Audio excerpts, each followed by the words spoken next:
This is just the first technical glitch. The opening ceremony will be the spiritual ceremony, a video that we received from Latin America.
Bienvenidos a la quinta reunión global del Foro de los Pueblos Indígenas y al 44 periodo de sesiones del Consejo de Gobernadores del FIDA.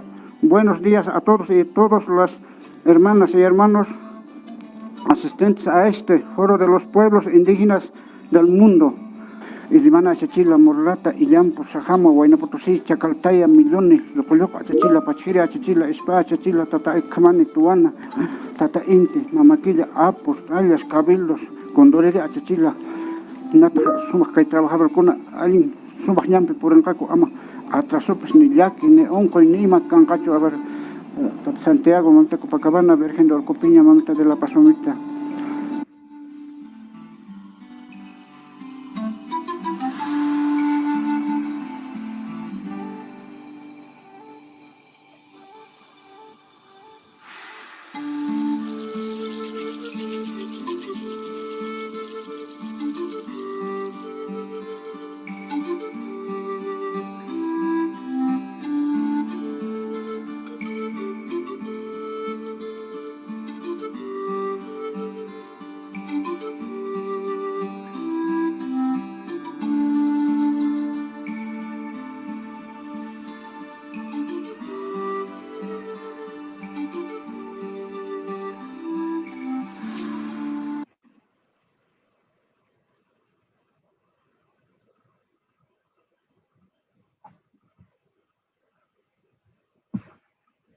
Marie, please. Thank you, Mattia, and thank you very much for that lovely video. It is a great privilege to welcome you all to the 5th global meeting of the Indigenous Peoples Forum, hosted by IFAD. It's a true honor to have all of you online today. My name is Marie Haga, and I am the Associate Vice President for External Relations and Governance here at IFAD. This forum takes place in the middle of a pandemic where Indigenous peoples have been disproportionately affected. COVID-19 has certainly demolished the myth that we humans more or less have won over nature through scientific advancements. It has rather told us that nature still is supreme. It is therefore a striking paradox that Indigenous people that have so much to teach many of us about how we can reconnect with nature are among the hardest hit in the pandemic. This will, of course, be one of our central topics of conversations this week, and we will have a chance to listen to all of you. Because of this devastating pandemic, for the first time, and maybe, let's hope, the last, this global meeting will take place online. In this regard, I really wish to congratulate the steering committee for how it turned the challenge of not being able to meet in person into an opportunity that actually has allowed the forum to be more inclusive. Importantly also, the Indigenous Peoples Forum is not a single meeting, but a continuous process of dialogue. This global meeting has been preceded by 14 regional consultations with a record high of 540 participants in Asia, in Africa, the Pacific, Latin America, and the Caribbean. And this global forum will have 5 times more participants than in the last edition. That is great. So something good also comes out of the trouble we're seeing. Our main theme of this year will be the value of indigenous food systems, resilience in the context of the COVID-19 pandemic. The timeliness and importance of this theme cannot be understated. Before I turn to our real opening remarks, let me just add that I am personally very pleased to be with you today and guide us through this opening program, and that is for 2 reasons. The first is that last year I was lucky enough to be designated as Indigenous Peoples Champion for the senior management. I have learned a lot since then, and I am so impressed with what we have achieved together in terms of programs activity, but also in terms of the strengths, the trust, and the mutual respect that this relationship has developed. Second, my department in IFAD leads IFAD's contribution to the UN Food System Summit. All departments in IFAD contributes, but we have then a particular responsibility. Mina and Yuman, whom you know, have formal roles in this process. Mina is a member of the advisory committee, and Yuman collaborates with me and IFAD on Action Track 4, where she is one of the 2 vice chairs. We will hear a lot more on the Food System Summit throughout this forum, and it's absolutely great that you will contribute to IFAD's overarching work on the summit. Well, ladies and gentlemen, much more important than my personal passion for the topics to be discussed this week is that we have the IFAD president with us, and he will deliver the opening remarks. It is wonderful to see you, Mr. President, and the floor is yours for the opening remarks. Thank you so much, Marie. Good morning, good afternoon, or good evening, and good late evening or early morning to colleagues in the Pacific. Distinguished delegate representative of Indigenous people, our partners and friends, ladies and gentlemen. It's particularly a great pleasure to welcome you to this 5th global meeting of the Indigenous Peoples Forum here at IFAD. As we cannot meet in person, although I'm talking about here, is not necessarily physically here in IFAD, this virtual welcome is also a testimony to our mutual determination to continue our dialogue despite the COVID-19 pandemic. Today is a milestone. We have to recognize that. It represents 10 years since the first meeting of the forum.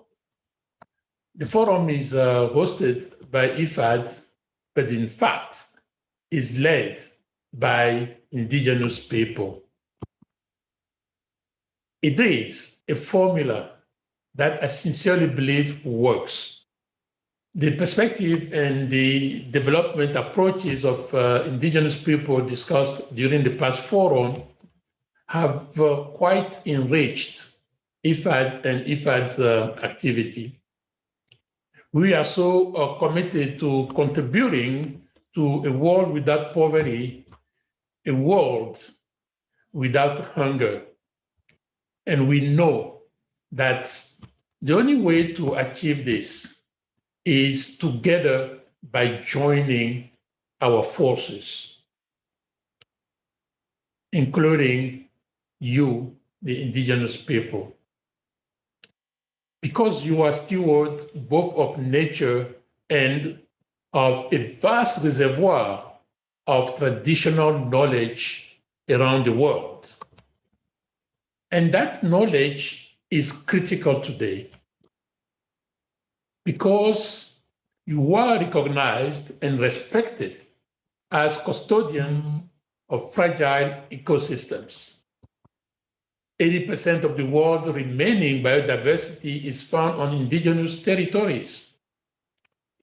Today's meeting will discuss indigenous food system and the resilience they have displayed in the face of COVID-19 pandemic. I can promise you, IFAD will be listening. Because for us in IFAD, indigenous people are key partners in development. We constantly learn from the breadth of your understanding, which reminds us that humans are parts of nature and not apart from nature. You guide us to rethink the way we interact with our earth, and also to rethink the way we produce and the way we consume. During the preparatory meetings for this forum, the steering committee worked to make regional consultations more inclusive and to consult more widely despite the pandemic constraints. More than 540 indigenous representatives took part, along with many IFAD staff. Throughout regional consultations, we have listened to your proposals and we have learned about the solution you have implemented amidst the crisis. You have shown how resilience needs to build from the grassroots up, incorporating the best of traditional knowledge and maintaining a connection with nature. The message is clear. The role of development partners should be to strengthen what is already in place rather than to build a new set of instruments. And we heard you. We heard your concern too that indigenous people continue to face systemic discrimination and criminalization. We recognize that working with indigenous peoples requires a commitment to social justice, and to leaving no one behind. COVID-19 has devastated the lives of millions across the globe. But this dreadful plague also drives us to find ways to live more harmoniously with nature.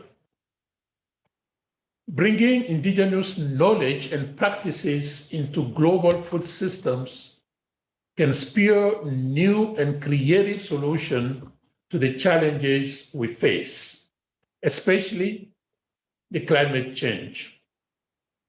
And it can help put an end to bad practice that harms indigenous peoples and nature. There are also lessons for the world in indigenous people values, in your values and your culture. In particular, the systems of solidarity and mutual support that can contribute to a lasting recovery from the pandemic and its effects. In this spirit of learning, last July, IFAD launched a first call for nominations for the Indigenous People Awards. And this award aimed to promote best practices of engagement with indigenous people. We want to encourage knowledge sharing and identify opportunities to replicate and scale up results. During this global meeting, we will get to know the winners. We believe that indigenous knowledge, sustainable farming practices, environmental stewardship, and the leading role of indigenous women all have a vital place in the 2030 agenda. To create solutions adapted to different worldviews, we must walk by the side of indigenous peoples. Already, we have learned and done much. Distinguished participant, as you know, IFAD support projects that help rural people grow more food, develop skills, build strong organizations, and gain a voice in the decisions that affect their lives. Since the beginning of its operations, IFAD has approved 245 projects targeting broadly 42 million indigenous people. Currently, our portfolio includes 63 ongoing projects, providing financial support to over 6.7 million people. We have also deployed our Indigenous People Assistance Facility, and the facility has proven its capacity to foster self-driven development through small grants. And so far, 159 projects have been financed in more than 45 countries. Of the 120,000 beneficiaries, half of them are women. Dear colleagues, we are committed to put your ideas to work. Our dialogue over the coming days can make a valuable contribution to the United Nations 2021 Food Systems Summit. The summit's goal is to help transform our food systems so that we can deliver the 2030 agenda. IFAD has been designated the UN anchor for Action Track 4 to advance equitable livelihoods and value distribution. The ideas and insights you share during the coming days will shape both the direction of our partnership over the next 2 years and IFAD contributions to the Food Systems Summit. So let us all enjoy this global meeting and celebrate our partnership, and let us work together to ensure indigenous food systems flourish and help guide us to eradicate poverty and hunger. Thank you so much. Thank you so much, Mr. President. Thank you so much for stating so clearly IFAD's commitment to this partnership and how important the partnership actually is for IFAD's mission. Thanks a lot. What a good beginning. Now, I am pleased to give the floor actually to the owners of this forum and to the chair of the steering committee, Myrna Cunningham. She will coordinate the opening remarks among the selected members of the steering committee. So Myrna, it's wonderful to see you, and the floor is yours. Thank you very much. Al Sutra, Titanyam. I greet you in the language of my people, the Miskito people of Nicaragua. For the opening remarks, I will invite, in first place, Yun Mane from Asia.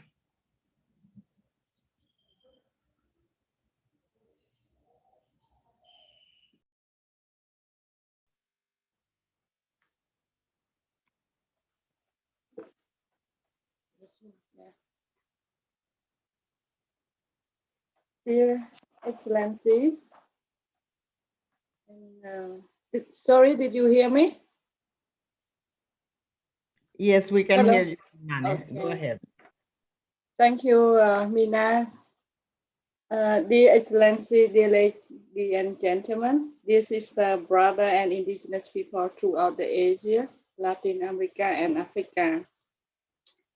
So I am going to greet you in my own language, in Punong. It's Today I'm very proud, to join for the 5th Global Forum. And I'm very proud to be the member of the Asia Steering Committee of the Indigenous Peoples Forum at IFAD. And it gives me a great pleasure and honor to deliver the opening remark for the 5th Global Meeting of the Indigenous Peoples Forum at IFAD today. Taking this great opportunity on behalf of the Asia's indigenous member, I would like to express my gratitude to the whole IFAD team from the headquarters to the regional and country office, especially to the indigenous people and trouble issue, environment, climate, gender, and social inclusion division for all. Their hard effort for the inclusion of indigenous people in self-determination and development, as well as for their hard work and dedication to save the indigenous people, especially for the wonderful preparation of the 5th Global Forum meeting. I am very proud to be part of the 5th Global Meeting of the Indigenous Peoples Forum at IFAD this year through the visual meeting, even though we all face dramatic challenge of the COVID pandemic. This is an important forum for the indigenous people and the IFAD, as it provides us with opportunity to advance together the critical work on the protection of the indigenous people rights and indigenous for self-determination and development. This is indeed in raising the minimum standard for the survival, dignity, and well-being of the indigenous people. Also, it is a critical space for the dialogue of strategic and policy engagement with the indigenous people, as well as on the promoting good practice, which I found as one of the best models that allow indigenous people to lead the process through our own process and to share our own vision of the sustainable development. We had a meaningful visual regional consultation after the sub-regional consultation in Mekong, South and Southeast Asia, and the IPAS Asia partner with the Asia indigenous leader, community representative, and the indigenous representative from the IFAD funded project. The discussion were in relation to the progress on past agreement and commitment made in the past Indigenous Forum at IFAD on their perspective and recommendation in related to the theme on the value of indigenous food system resilient in the context of the COVID-19 pandemic. They were also worried about the land, resource, and the rights as it is the basic values of the indigenous food system.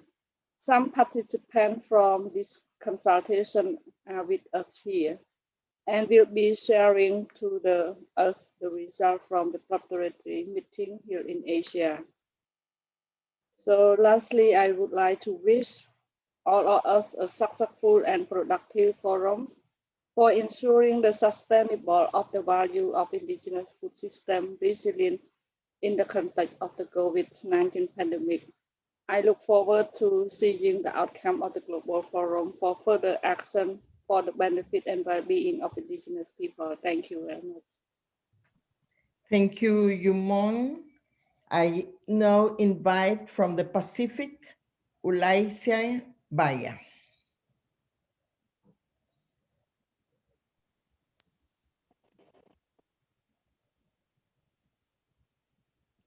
Your mic.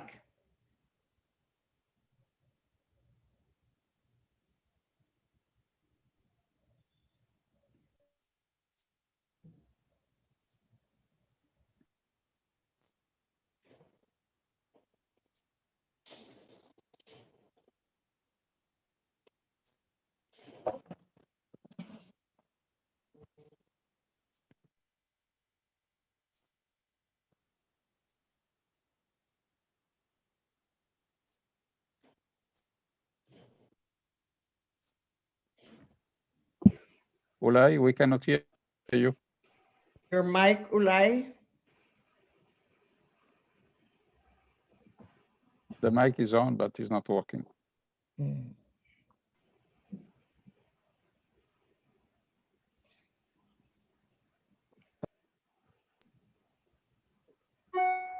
Seems like we're having some technical problem with the Pacific. There is a suggestion from our technical people to Ulay to leave and rejoin the meeting. And perhaps, Mirna, we can move to the next speaker and then go back. So I invite from Africa, Tunda Lepore, for the opening remark from Africa.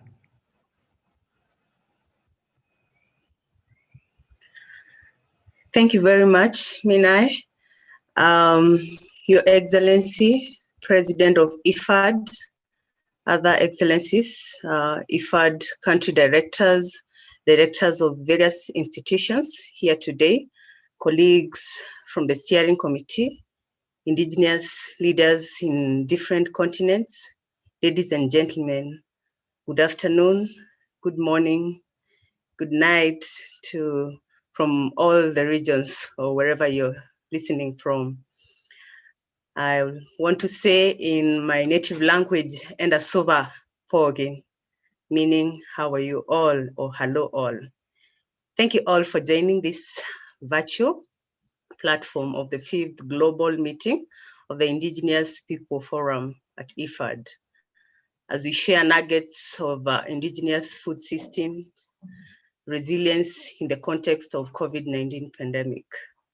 And I am therefore very pleased to be part of this conversation this day and this week.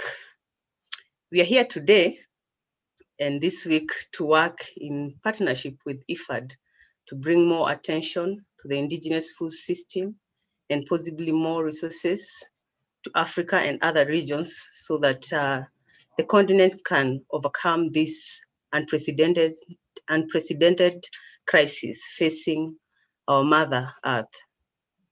I like to recognize the efforts and achievements made through IFAD grants in the region of Africa, and also express the desire to continue strengthening our partnership in this year 2021 and beyond. And as we are all aware, COVID-19 poses serious threats to the world's indigenous economies, whose ways of life were already compromised by the various challenges posed by climate change, land tenure, and among others. And the presence of this pandemic made the indigenous people even more vulnerable and marginalized than before. I believe the forum this week will enable us to forge ahead in an effort to support indigenous people efforts and economies as they continue to preserve their cultures and also peacefully coexisting with our natural environment. And I'm therefore positive that our interaction this week will be fruitful. Therefore, I want to wish you all a great week and great conversations. And thank you very much. Asante sana and Ashe Oleng. Back to you, Mena. Thank you so much. Thank you, Tunda. Thank you very much. From Latin America and the Caribbean, I invite Jesus Amadeo Martinez.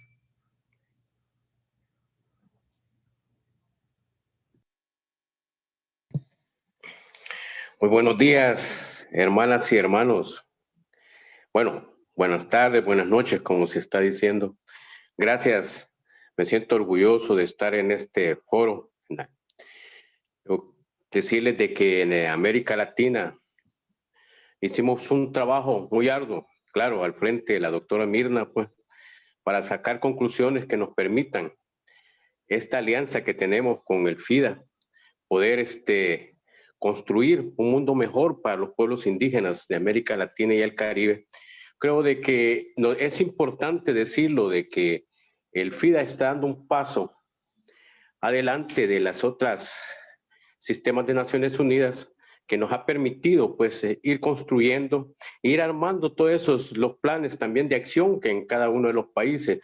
Eso es importante decirlo porque nos permite tener un diálogo entre los gobiernos, los sistemas de Naciones Unidas y los pueblos indígenas. Como bien lo decían algunos y algunas hermanas, la pandemia nos ha cambiado todo, pero más sin embargo yo creo de que eso no ha impedido, pues los pueblos indígenas tenemos más de 528 años de ser resilientes y ahí estamos. Vamos a seguir adelante y construyendo junto a las alianzas como es el FIDA. Muchas gracias y un abrazo para todas y todos. Muchas gracias, Jesús Amadeo Martínez. I invite, as member of the steering committee and the UN Permanent Forum, Fulman Chowdhury for opening remarks.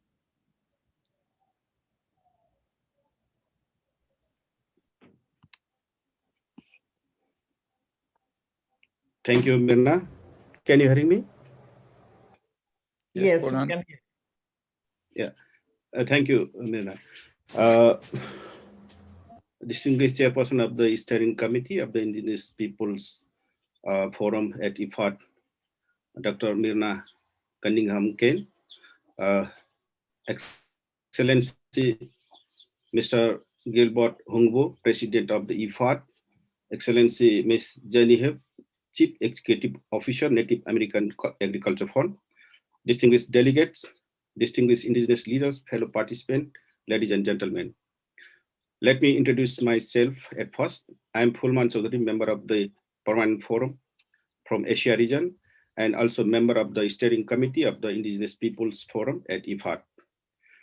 I'm quite delighted to do the opening remarks on this 5th global meeting of the Indigenous Peoples Forum at IFAD, with focusing on key theme, the value of indigenous food system resilience in the context of the COVID-19 pandemic.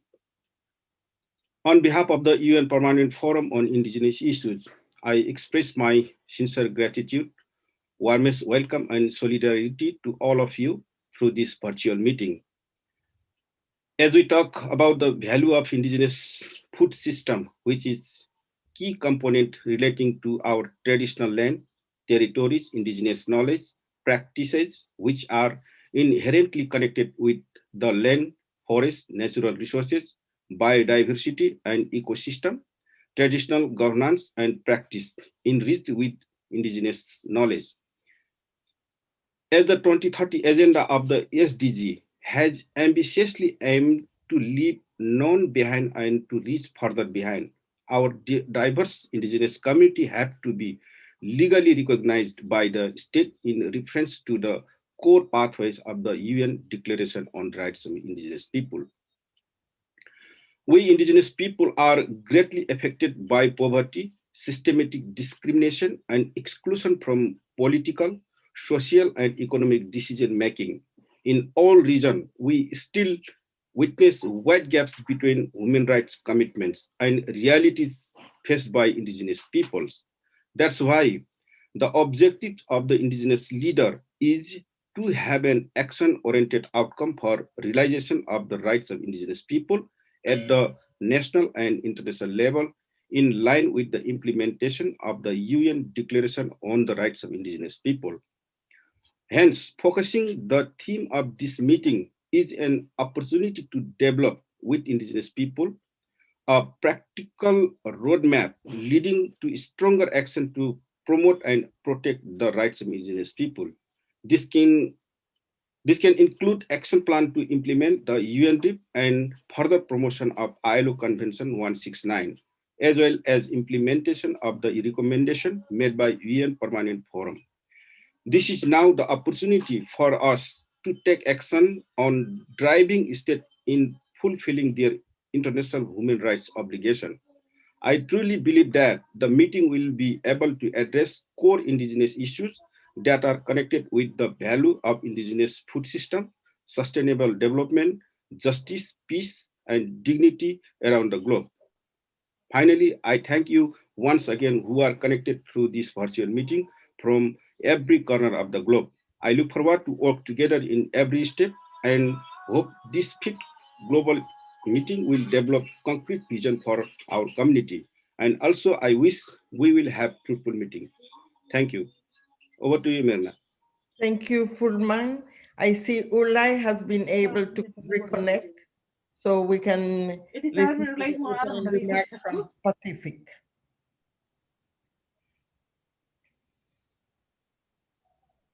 No.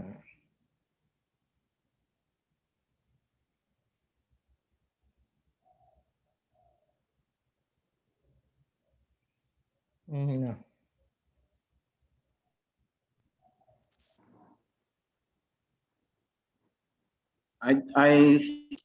Hello? Yes, now yes. Sorry about that, Bula, and welcome from Fiji. I have here with me the well wishes of the Pacific communities. Wishing you well in on the gathering of the indigenous people in Rome, although it's online. We acknowledge the pandemic continues to cause hard times for many economies and sectors alike, including the agriculture. I have no doubt that the impact will continue to pose serious challenges for the upkeep of sustainable levels of agriculture for some time yet. Therefore, the onus is on us to create and innovate using our time-tested knowledge to keep sustaining our societies and our unique way of life as a people. This is not easy given the margins in which indigenous peoples already exist. The collaborative partnership we have with IFAD, therefore, is crucial at this time. And I think in the provisioning of the technical expertises and resources, IFAD current approach to the Pacific centers on building partnership, and I thank IFAD for that. The key focus to this partnership is to leverage resource to scale up proven practices and techniques at national level and between countries at the regional level. We welcome and we are ever so thankful for the continuing investment to the rural people of the Pacific, empowering them to reduce poverty, increase food security, and improve nutrition and strengthen resilience. This, no doubt, brings us close to the theme of this year's forum on Indigenous peoples, food systems, and livelihood in the context of COVID-19. I look forward to the deliberations of the next 4 days. Thank you. Thank you very much, Ulay. And thank all of the members of this steering committee for your hard work in preparing for this 5th global meeting that I'm sure will be of great success. Back to you, Marie. Thank you. Thank you so much, Mina, and thank you very much to all of you contributing to this opening. It's really wonderful to hear from people, literally across the globe. It's amazing what technology can do these days, and also wonderful to hear your expectations to this meeting. That the expectations are high. But not the least also hearing your commitment to making this meeting a success. All right, now we have another special moment. Those of you who attended the previous forum probably remember vividly the meeting between His Holiness Pope Francis and the indigenous delegates. For obvious reasons, this time meeting in person was not possible. Still, Pope Francis wanted to convey a message that will be read by Monsieur Chica. Over to Monsieur Chica.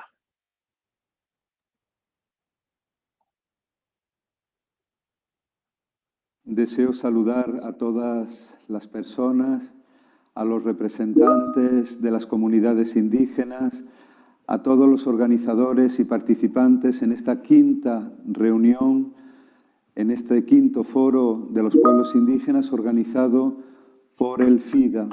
Vaya el saludo de la Santa Sede, del Santo Padre, a todos ustedes. Y ahora tengo el gran honor de transmitirles, de hacerles llegar con todo afecto el mensaje que el Santo Padre les dirige con ocasión de esta importante reunión. Él les manifiesta su cercanía y reza por todos ustedes y pide a Dios que los bendiga. Ahora doy lectura al mensaje del Papa. Queridos representantes de los pueblos indígenas, deseo expresarles nuevamente mi cercanía y el compromiso de la Iglesia para seguir caminando juntos.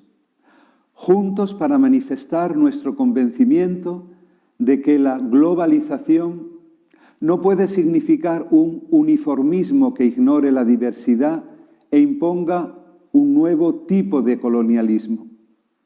El desafío consiste más bien en crear alternativas desde la solidaridad, para que nadie se sienta ignorado, pero tampoco imponga avasalladoramente la propia dirección, considerándola como la sola correcta. Por el contrario, sabemos bien que cuando las diversidades se articulan y mutuamente se enriquecen, la comunión entre los pueblos florece y se vivifica. En realidad, de lo que se trata es de promover un desarrollo que no lleve el consumo como medio y como fin, sino que verdaderamente vele por el entorno, escuche, aprenda y dignifique. En esto consiste la ecología integral, en la que la justicia social se conjuga con la protección del planeta. Solo con esta humildad de espíritu podremos ver la derrota total del hambre y una sociedad basada en valores perdurables, que no son fruto de modas pasajeras y sesgadas, sino de la justicia y la bondad. Confío, dice el Santo Padre, que vuestro trabajo de estos días esté lleno de frutos abundantes, de amor por el mundo que queremos construir entre todos y que deseamos entregar a los que vienen detrás de nosotros como un tesoro y no como un cúmulo de desechos y despojos. Prestemos para ello atención a lo que nos beneficia a todos y que precisamente será lo que nos permitirá pasar por este mundo dejando un surco de altruismo y generosidad sin quedar heridos por la inmanencia terrena, desolados por el vacío espiritual, paralizados por la autorreferencialidad o entristecidos por el individualismo. Con estos sentimientos, dice el Papa, pido a Dios que bendiga vuestras comunidades y a quienes en el Fondo Internacional para el Desarrollo Agrícola se empeñan por ayudar a cuantos viven en las zonas más deprimidas del planeta, pero agraciadas por la belleza que procede de respetar y convivir con la naturaleza, obra que salió de las manos del Señor. Muchas gracias. Estas son las palabras del Papa Francisco a todos ustedes, con su cercanía y con su bendición. Yo pido a Dios que los bendiga y que tengan ustedes un encuentro muy fructífero. Muchas gracias.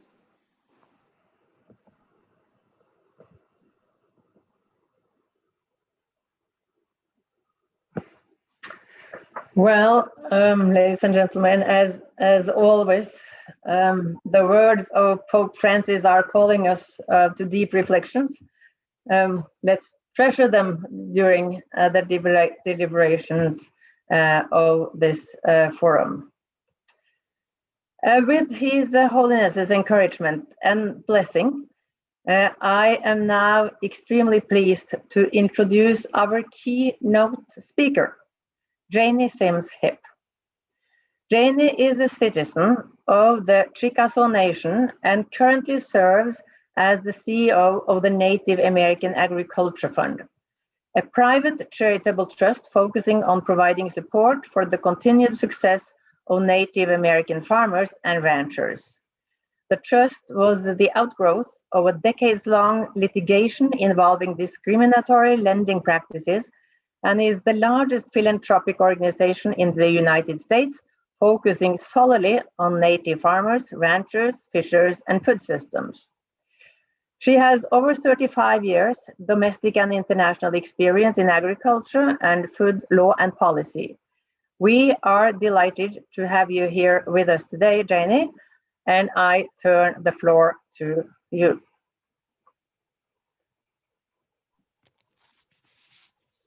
Good morning. Chukma. I send you greetings on behalf of the Native American Agriculture Fund and on behalf of the many indigenous communities, U.S. tribal governments, nonprofit organizations, community development financial institutions, and educational institutions with whom we work with every day. My name is Janie Hipp, and I'm an enrolled member of the Chickasaw Nation located in Oklahoma, in the South Central U.S. Our original homelands were located in the Southeast U.S.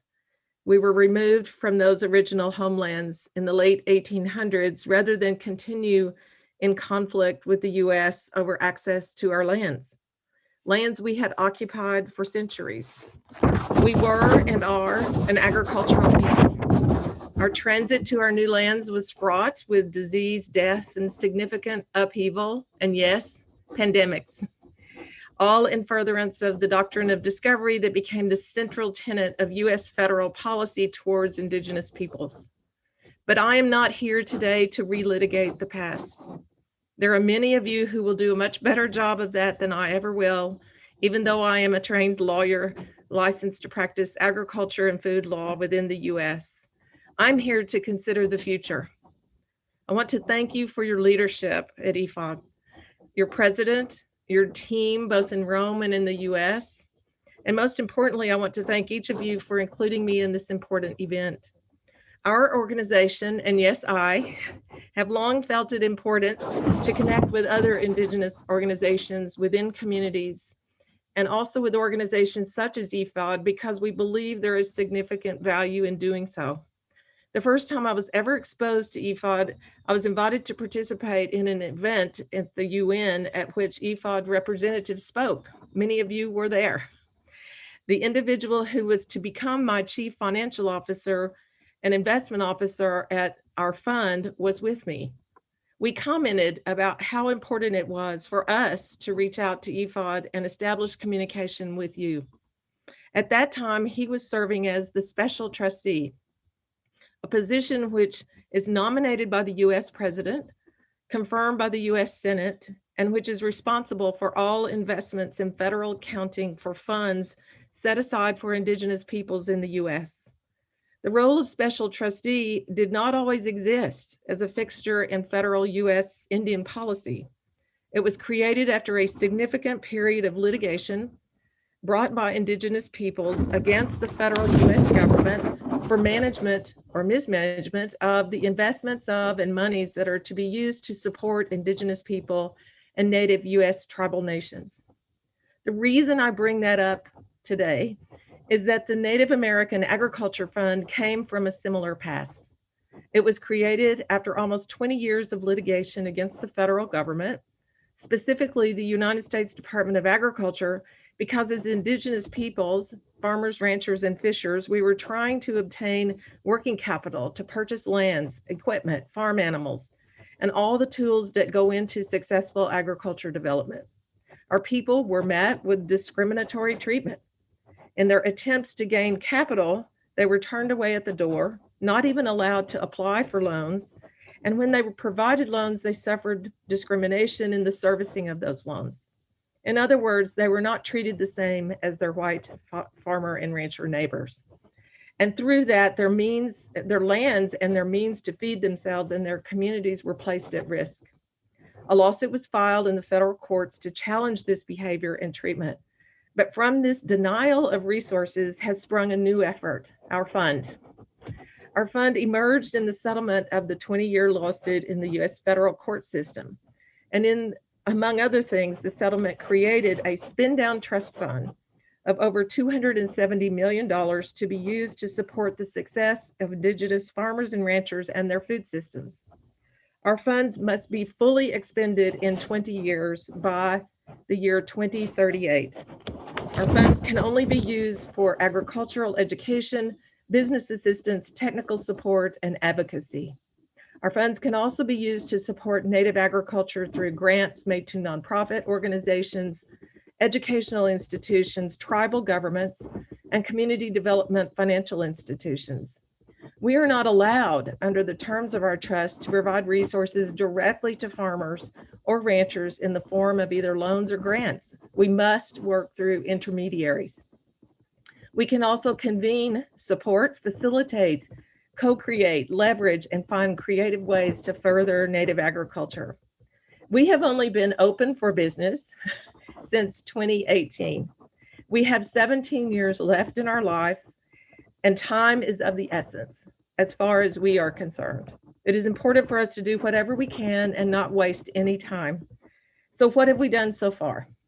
We have, since mid-2019, and that seems so long ago, conducted 3 national requests for applications for funding, broadcast throughout the US. We have funded over 200 community projects throughout the country in every region, reaching over 250 of the 574 federally recognized tribes in the US, several state recognized Indigenous groups, as well as Native Hawaiians and Alaska Native peoples. Indigenous lands and people in the US stretch across almost 100 million acres, over 57 million acres of which are involved in agriculture in some way. NAF has deployed $28 million in funds for incredible work happening every day to rebuild and strengthen, advocate for, and protect Native food systems. Our work is already reflecting much needed change that are bringing Indigenous food and agriculture to the table in new ways and with new groups. We are less invisible. Excitement is on the horizon, even in the midst of COVID. We have also published our vision for full-scale investment in Native food infrastructure to reimagine our Native food economies. When COVID-19 hit in spring 2020, NAF had literally only 3 months earlier provided its first funding to its first group. We literally did not even have all the funds out the door. We immediately, right after we shut our offices and went fully remote, provided additional funding to our 2019 grantees in the form of rapid response funds. And 2 months after that, our second release for applications to deploy in 2020, even more support went to Native communities. We know how impactful the work has been thus far, from the $2 million we provided in rapid response funds to the $28 million that has been deployed since 2019. One of the interesting things I want to point out is this. According to the most recent US agriculture census, which is conducted every 5 years by the US government, there are only around 80,000 Native farmers and ranchers in the US. The federal government knows these numbers are significantly undercounted. In just one grant cycle by NAF, we were able to reach 84,000 Native producers, which is in excess of the numbers that even our federal government says are within our communities. What that tells me is that deploying resources such as NAF's with a mission such as NAF's, which mirrors the mission of IFAD and all of your organizations, is a much more effective and impactful way and can reach more people in a shorter amount of time than many other efforts.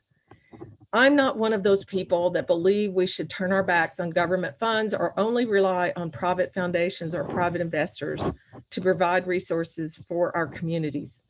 What I believe and what my 35-year career as Indigenous woman lawyer who specializes in ag and food has shown me is this: we need all. We need our national governments to provide support and stop destroying our communities. We need their resources for sure, and they have a responsibility to us that none of them have fully lived up to. We need private investors, large foundations, small community and family foundations who want to help, to listen to us, but not to tell us what to do. And we need each other. NAF's approach is community driven. We have an all Indigenous board of trustees, and almost all of our employees are citizens of Indigenous nations in the US. When we send out requests for applications, we give hints as to what we would like to see, but we also give space for the communities to provide their own ideas to us on what is important to their communities. All we ask are some basic questions, but the communities drive the work. We don't require a person to have a master's degree in agriculture development to be funded by our fund. But we do want to know if their organizations are Native-led, Native-controlled, and the vast majority of our grantees, with few exceptions, are.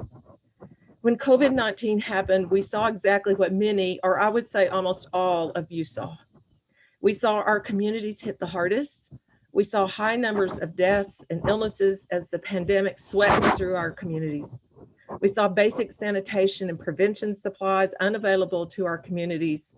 We saw few medical personnel overwhelmed almost immediately. Our existing businesses and government offices were shut down totally or partially, causing in some cases the only jobs within our communities to go away overnight. We saw checkpoints put up by tribal leaders in an effort to control access to our lands by others who were being reckless. We saw communities that had to ask themselves how they could make sure their people had food and water. Chronic problems we have anyway that were made even worse as COVID-19 stalked across our country. But we also saw our communities shift into action, immediately springing into action. I'd like to share a few stories and then I will close. Agriculture and water development project leaders that we had funded decided immediately to turn the equipment we funded into community equipment because they saw the equipment was needed by those well beyond just their own farm. The community used the equipment throughout an area and began planting crops that could be harvested that year for fresh, locally grown foods for the entire community. A youth project told us they were going to purchase produce and distribute it to youth and families, but when COVID happened, some of the purchased food was in danger of being wasted. The youth decided to give families vouchers to spend at a local grocery store and took steps to stop gathering in large crowds for community distribution of food. They purchased over 800 vouchers that served students and their families. A pueblo was going to start a local food cooperative, and they still intend to do so. but they shifted their work, purchased seeds and potting mix in extremely large quantities and began posting on the internet the opportunity to request seeds for immediate spring planting. Those seeds made their way to Native communities across the US and even to some non-Native families and communities too. Over 15,000 families were impacted by the quick action and generosity of just one Native Pueblo community. Another project was originally designed to provide ongoing technical training to farmers in one location, but when COVID happened, they shifted to online training and donated equipment on how to store, freeze, can, and plan for long-term food supplies. Some projects shifted immediately to find small processing plants that could handle meat processing. Others opened their farms and ranches to allow safe farm food pickup. Others set up online customer communication and hand-delivered processed meat to people's doorsteps when they had previously sold through other market channels. My own tribe set up 4 school-based food distribution sites in 4 counties in our 9-county area in Oklahoma, where we fed Native and non-Native people alike, and we still provide pickup and delivery of foods to families in need. Native chefs turned their once open restaurants into kitchens that fed those in the community in a new way. Several tribal governments, even while their hospitality and business venues still have limited access, have turned to ensuring that they are planning strategically for food and ag needs of their people. 6 tribal governments are now building new meat processing plants, all of which ensure greater access to needed infrastructure. I know many of you have long relationships with IFAD. I know that many of us have our eyes on what will happen in the upcoming summit. I also realize that US Native nations have not historically been deeply involved with your work, although we are on our own daily journey alongside you. What I do hope we can do moving forward is to confer with one another more often, find ways that Native Indigenous nations in the US can become more involved in your work. Why? Because our Indigenous nations need agriculture development too, and we have much to share with one another. We live in different ways than you do. We all have different legal frameworks that support us or harm us, yet we all share some core concerns and desires and hopes for the future, that our communities are safe and thriving, that we continue building the resilience that quickly emerged, or re-emerged, I should say, when COVID-19 began. Resilience we all know was passed to us from our ancestors and remains with us today. That we avoid any further loss of our knowledge keepers and our language keepers due to COVID. That we keep our families, our elders, and our children safe from any further COVID impacts. That we do everything we can to build strong, sustainable, and resilient Indigenous food systems that are not subject to further racial or ethnic injustice. That for those farmers and ranchers and food people in our communities, there is access to capital on terms and in ways that do not exploit us. Access to critical infrastructure so that we can not only build food systems that are able to feed our communities for decades to come, but that are equipped to take part in broader food economies. Access to technical support on terms and in ways that actually honor our traditional knowledge and foodways. Access to lands so that we can have uninterrupted ability to feed ourselves for decades to come. Access to water, equipment, seeds, and all the important tools to successful food and agriculture systems. And access to a future where our children and grandchildren become those who feed their communities. We are stronger together than we will ever be alone. I look forward to many more years of working alongside IFAD and all of you attending today. Our fund will continue to do our work, but we truly look forward to finding ways we can work alongside you. Thank you for inviting me to speak with you today. I wish you safe homes and healthy families. Chukma. Thank you so much. Thank you so much, Janie. Thanks for presenting a bit of your very impressive work. It's certainly an encouragement for all of us.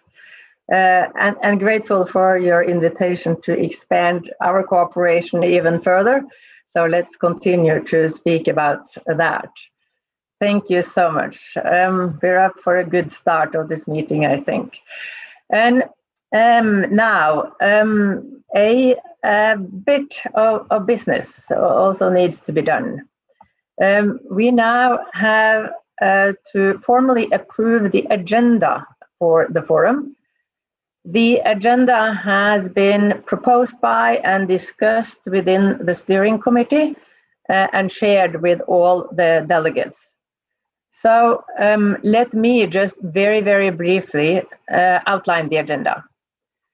Day 1 will focus on the progress made in the partnership since the last forum and on the feedback from the 14 regional consultations that took place between October and November last year. Day 2 will focus on the regional meetings in Asia, Africa, and Latin America, aimed to prepare for the new regional actions plans for the next biennium. Day 3 will focus on the discussion and sharing of experience on the main theme of the forum, which is strategic in view of the ongoing pandemic and the upcoming Food System Summit. And finally, day 4 will deal with the presentation of the synthesis of deliberations of the forum, IFAD management response and the deliberations, and the delivery of the Indigenous Peoples Awards that the President also referenced. So that's just a very brief overview of the agenda. Let me open the floor in case there are any objections. I will look for blue hands, and you will have to be relatively quick if you have any concerns about the agenda that you all have been provided with, and as I said, has been extensively discussed in the steering committee. I do not see any raised blue hands. So unless you are very quick, and none of you are, then I will take it that the agenda is approved. Thank you very much for that. We're getting close to the end of this opening, but now I am very pleased to show you a short video that we prepared to celebrate the 10th anniversary of the forum. After all, one should celebrate a 10th anniversary. And you know, the forum was established exactly in February 2011. So it's been a fascinating journey, and not the least a journey that IFAD is very proud of. So let's see the video.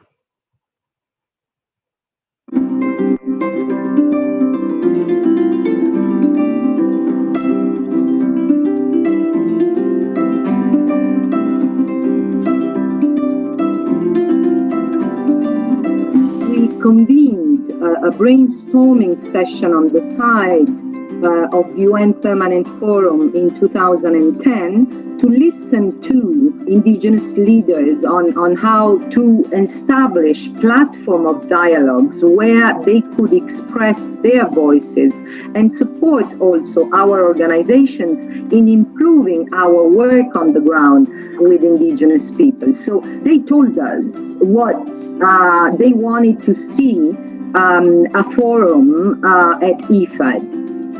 I am very optimistic. I'm in fact hoping that this process will be something that we can share and use with the other agencies. IFAD is the first one from what I know that is establishing a specific platform for indigenous peoples that is going to be a direct interface with the highest level of decision making. We think that it is high time that we define the way we engage with IFAD by having a forum that is driven and inclusive of indigenous people's representatives, and so that we can be able to define our destiny in collaboration with the IFAD staff.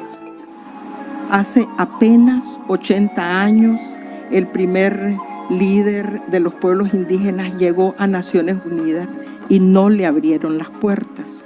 Hoy, aquí en IFAD, venimos a dialogar con las máximas autoridades de esta institución.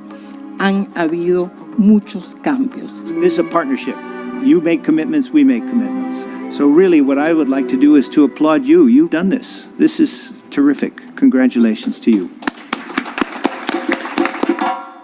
If you involve indigenous peoples, they can be able to tell you what are development trajectories that would respect their uniqueness and livelihoods. And therefore, it's very unique that IFAD has seen that and created a forum where they meet policymakers, influential decision makers. It makes a huge difference for them because they get the opportunity to engage. We have been able to see that the senior management of IFAD really listened to our recommendations and to make changes at the regional and country levels. And I would say that the thing that makes me more proud is that I see more women and youth involvement. And there have been some major decisions taken, like the Indigenous Peoples Assistance Facility, which provides more funds directly to Indigenous people. It has also provided the avenue wherein Indigenous peoples can talk to the relevant IFAD people to share what they think is good or not working well with the IFAD projects. The big change that I expect to see in the next 10 years is that in IFAD's big operations, more indigenous peoples that live in rural areas can be important actors in the development of IFAD projects at country level. If we need to measure the results after a decade, we don't have to push to have indigenous peoples express their voices, but indigenous peoples are seen as an important component of the voices of IFAD's target groups. IFAD has been among the UN agencies one of the good practices, if not the best.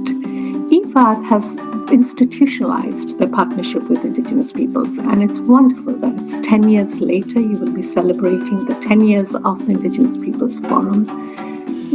Very hearty, sincere congratulations to IFAD because they are doing a fabulous job in terms of their work with Indigenous peoples. Ustedes tienen una gran responsabilidad. Yo espero que los espíritus de la selva nos protejan e iluminen para ayudarnos a poner en prácticas las decisiones adoptadas por el Foro de los Pueblos Indígenas en el FIDA. Muchas gracias. We started with a seed 10 years ago. There is a plant, and we wish we will have a forest. Thank you.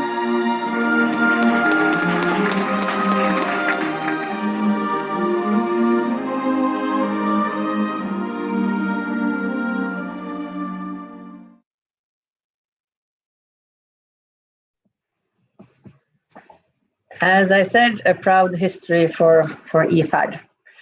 I will now leave the floor to the chair of the next session. And it's only for me to wish you all the best for your deliberations this week. I will keep following the forum from a distance, and I will definitely get in touch before the end. So next session's chair is Joan Carling, and I turn it over to you, Joan. Thank you.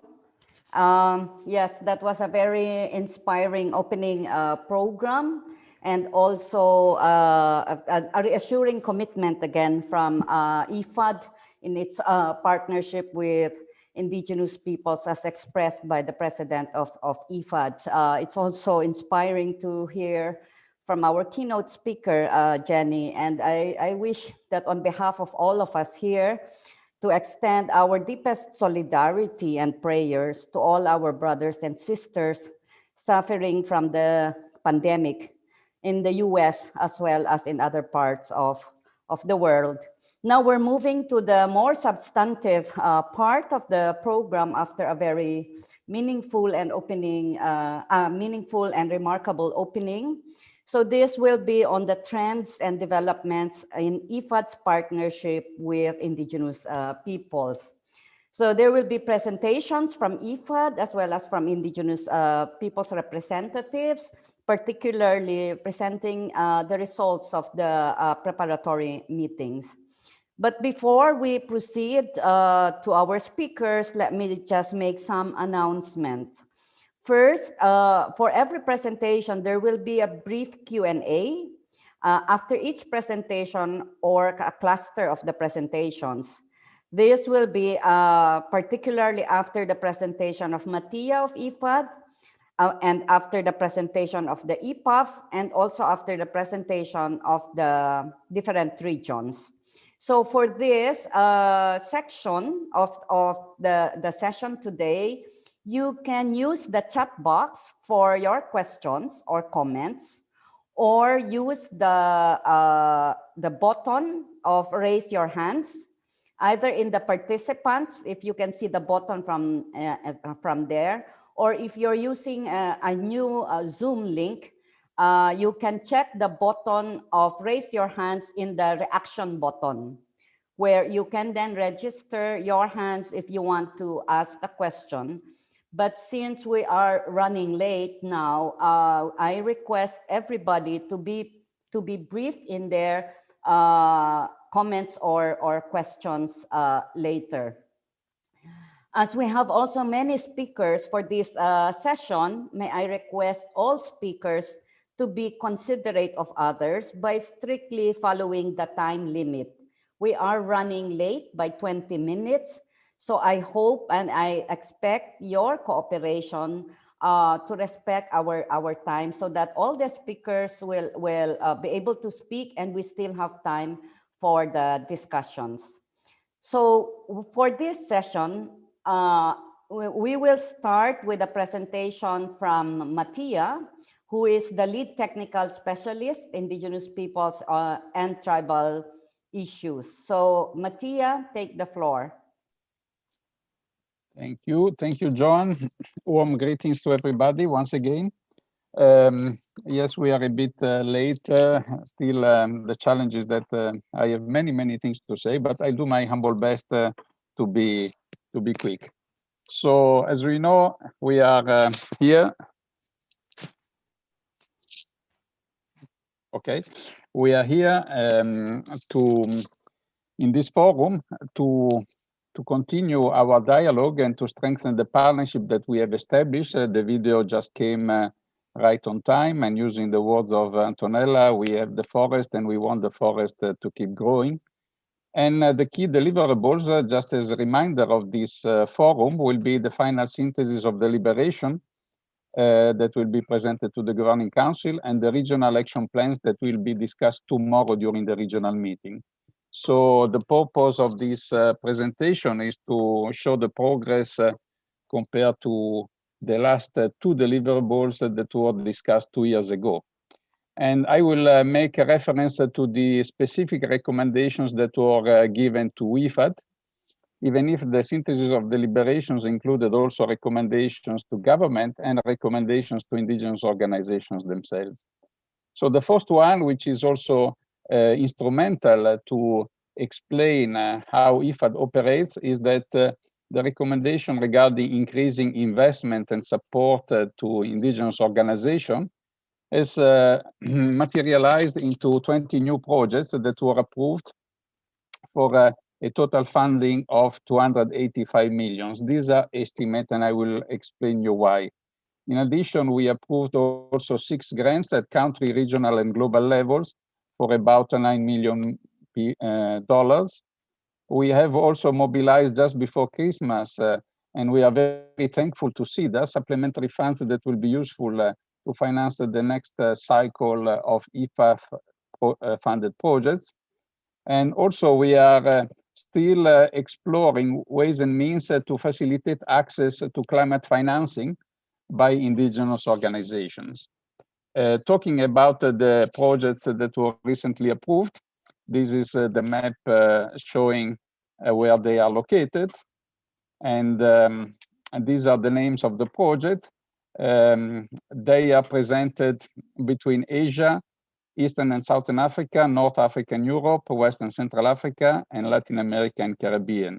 I think everybody knows that as far as IFAD is concerned, even if the constituency with indigenous peoples in Africa is one, there are 3 divisions in IFAD working on that. And now within this portfolio of projects, there are plenty of activities that have a broad range and a broad scope. They can capture activities related to natural resource management, community development, you can see household food security, pastoralism, focus on women and youth.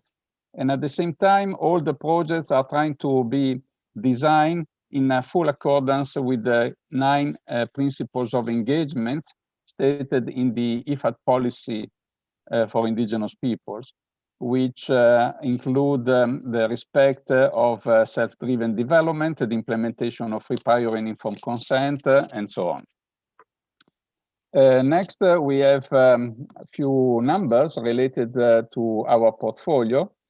And you can see that, therefore, we have, now we are grouping all the projects approved in Africa into one. So out of the 20 projects approved in this period, we have 10 projects approved in Asia. APR stands for Asia, and LAC stands for Latin America and the Caribbean, which makes a total of ongoing and non-effective projects of 79. For an estimated IFAD funding to indigenous peoples in our current portfolio of more than $1 billion. The last numbers refer to the cumulative total since the beginning of IFAD operations, which is pretty considerable. These are the numbers, figures mentioned by our president. So we have a total of 245 projects for an estimated IFAD funding of more than $2.6 billion. Still looking at our portfolio, going a little bit deeper, I mentioned 79 projects. We need to specify that 16 of them are not yet effective. They've been approved, but not yet effective.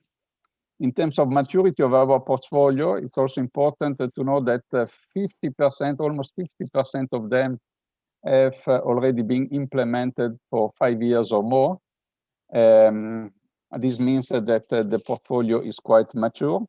And also a clarification that when we talk about IFAD project focusing on indigenous peoples, not necessarily we are talking about 100% of project beneficiaries comprising of indigenous peoples communities. These may vary from a little percentage of below 10% to a significant one. And because of that, even if we have still a number of projects where the precise estimate of indigenous beneficiaries has not been determined, we can talk about an estimated outreach of 9.2 million indigenous peoples in our ongoing programs, which is quite considerable. Moving on, the funding is basically the starting point of our work. All IFAD activities are around country programs. And the funding for us is considered the starting point also because it's not so important what we are doing, but the how we are doing. And the principles of engagement stated in the policy are giving us a direction.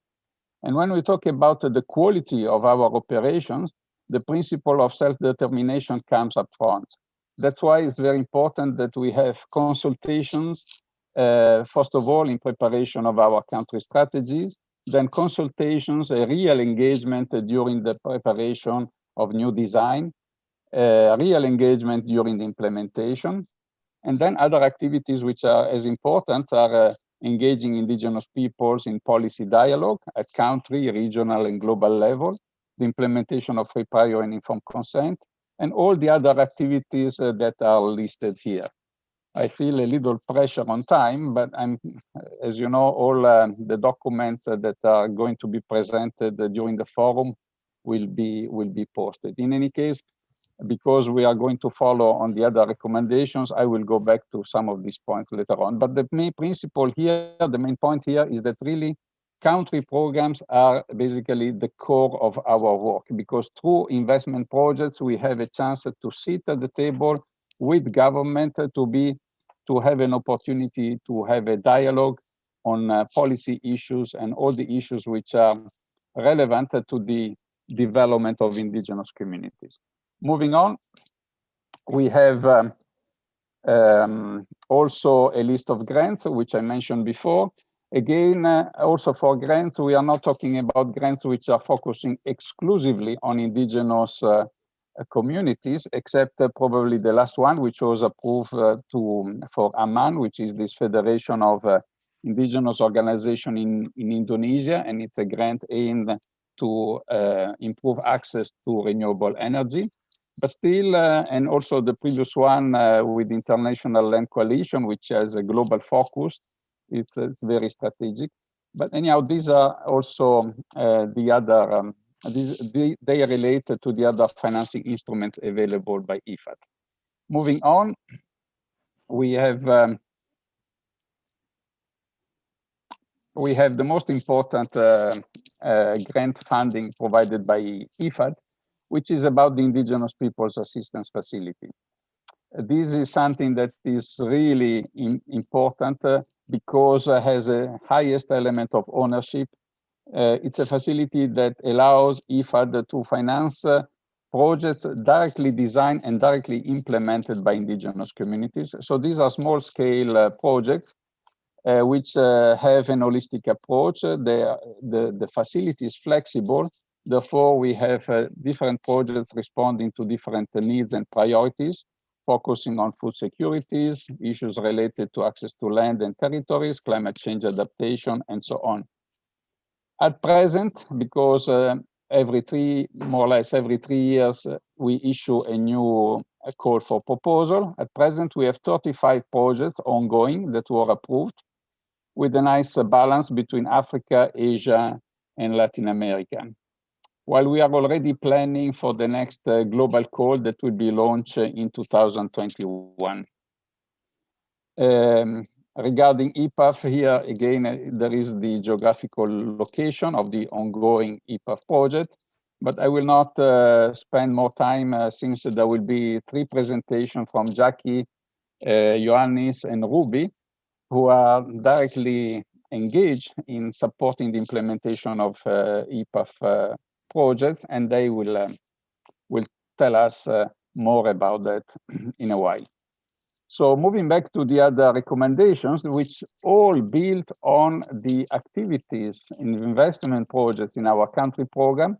The first one is the promotion to and the facilitation of knowledge sharing activities. Here, the President already mentioned that for the first time, we launch the call for nomination for the Indigenous Peoples Award. We received several nominations, and during the last day of the forum, on the 15th, we will be all pleased to award the first 3 awards. And this, of course, it's an opportunity also to identify good practices and share knowledge about that. In addition, we have a publication on good practices that we will also share on the 15th. And another activity that we wanted to highlight, among others, is our support to the Terra Madre Network, which is a platform giving the chance to indigenous peoples communities to voice, to participate very actively in the global debate on food and culture. These are activities extremely relevant, in particular this year, because we will have the World Food System Summit in a few months' time. Next, we have another recommendation associated to knowledge, which is the commitment to document indigenous people's knowledge. Here we have a database which we are trying to regularly update with information coming from our project portfolio. And thanks to this activity, also we have a commitment to share this information with the local communities and indigenous peoples platform. Moving on, we have the recommendation not to stop at the implementation of our projects and focusing on the result of every single project, but immediately think about how, if and when successful, these experiences can be replicated and scaled up. And we can do that, first of all, within our regular program, within the IFAD regular program, through the approval of additional financing on existing projects. We can do it by preparing and documenting good practices, which will allow us to dialogue with local government in order to scale up activities. We are doing that in the Philippines and Vietnam as example. We are just selecting some activities. And finally, IPAF to us is extremely strategic, because even if these projects are small scale, the commitment to share the results within our regular country program give us immediately an opportunity to scale up activities with our investment projects. And for instance, in DRC, Congo, we just had a chance to engage the IPAF-funded projects in the design of a new IFAD-funded project. And similar activities has been done in Cambodia. Next is the recommendation to work on one of the biggest issues, if not the #1 issues for many indigenous communities, which is securing access to land and territories, and also to support the protection of the defenders of land and the environment. I remember very vividly that during the last forum, we had a presentation by Vicky Tauli Corpus, who at the time was the special rapporteur on the rights of indigenous people. That presentation, I think, was very, very effective, denouncing the increased criminalization of the defenders of land and environment from indigenous communities. Here we have a strategic partnership with the International Land Coalition. With them, we also had the chance to win some funding for an innovation initiative to explore geospatial measurement that can be useful to collect and share data on indigenous and local community lands. In addition, we try to size every single opportunity to raise awareness on these issues, and we have a number of events that we have organized. Next is facilitation of policy processes and dialogues. I mentioned in a few slides ago about the activities done in some countries. Certainly we have in Bangladesh, Ecuador, El Salvador, Nepal, and Panama. In other cases, we are doing that, but we are not documenting properly. But certainly this is a very important part. In addition to the country level dialogue, we have a dialogue at the regional or global level. And here we have a number of important forums, like the Permanent Forum, the High Level Political Forum. We organized events this year, one important also around the World Food Prize. And also we have produced a policy brief on this, focusing on the importance of local knowledge for different purposes. The last recommendation was a little bit more concrete and specific, and this gives me also the opportunity to share with you that starting from tomorrow, during the discussion in the regional meetings, we felt the need to come up with a tool, with a template that will allow us to come up with, again, a more actionable recommendations, because they will facilitate also our work of reporting on our progress. And here, for instance, we had the recommendations to create a directory of indigenous experts, to establish consultative bodies, to introduce a grievance mechanism. And on the right side, we have listed quickly some concrete achievements that we have completed. In particular, the new SECAP guidelines. SECAP stands for Socio Environment and Climate Assessment Procedures, which is guidelines that we need to implement right from the process of the design of new intervention. We have achieved also much more, we are getting many more data in terms of disaggregation of results by indigenous peoples, which we didn't have until a few years ago. I think we started in 2017 with the new policy. So we expected that gradually we will be able to report back not only on estimates at design stage, but also on the results during implementation. Moving on. Again, we try to simplify that this is a simple self-assessment that we have done in our team. So this is, but still I wanted to show this, that out of the 8 recommendations, we can feel quite happy about the progress done in some of them. We realized the need that we could have done more, certainly on the issue of land, the territories and resources. There is a need of doing much more. But this kind of assessment has been useful also because something that happened this year is the preparation and submission of an action plan, where we have identified areas where our work can be indeed improved.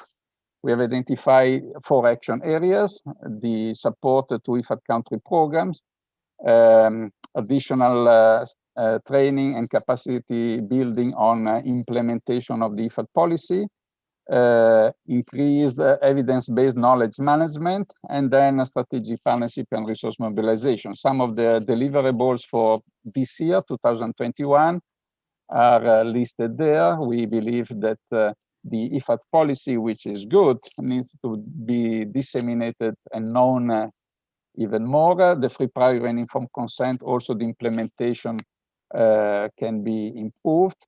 There will be a training through a rural academy that we hope to finalize this year with ILO and FAO in Turin, targeting not only IFAD staff, but also the staff from our projects. And of course, we are already looking forward to implement the new recommendations that will come out from this forum and from the regional action plans decided during this forum.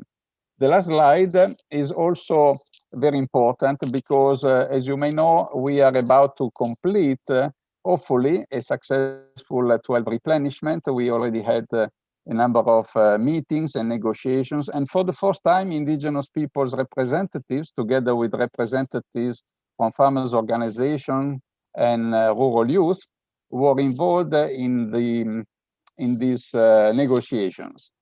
And also as a result of that, there are some tangible deliverables included in the commitment metrics and to be approved by all member countries, which some of them, of course, some of which are relevant to the work that we do for indigenous peoples. One is a new strategy on biodiversity, and of course, it's quite obvious that the role of indigenous peoples, being the custodians of 80% of the world biodiversity, is crucial. There is also a commitment to update our current policy for next year, and a very important commitment to replenish IPAF. I didn't mention, although it was written in the slide, that following the last call for proposal, we felt a little bit bad by having received 700 applications and being able to finance 5% of them. So we are really committed that the next cycle will allow us to increase the percentage of funding. Finally, we have already submitted to our member countries a proposal for a new window. In fact, it's a revision of an existing window. We call it ASA Plus. It's the Enhanced Adaptation for Smallholder Agricultural Program, which is a window focusing on addressing the impacts of climate change. And the importance of this window for indigenous peoples is also sanctioned by the agreement that the advisory committee that will guide the operation of ASA Plus will include representatives of indigenous peoples. And with this slide, I think I conclude. I hope I was able to spend, well, 22 minutes. Yeah. So sorry for the 2 minutes yeah. before. Okay. Back to you, Joanne. Thank you. Yeah, okay, thanks for that very informative presentation, Mattia. So as for us not to lose time, we will now proceed with the presentation from the IPAF, which is the Indigenous Peoples Assistance Facility. We will start with Johannes Amador from the International Indigenous Women's Forum, who will report on the IPAF-funded projects in Latin America. So Johannes, take the floor.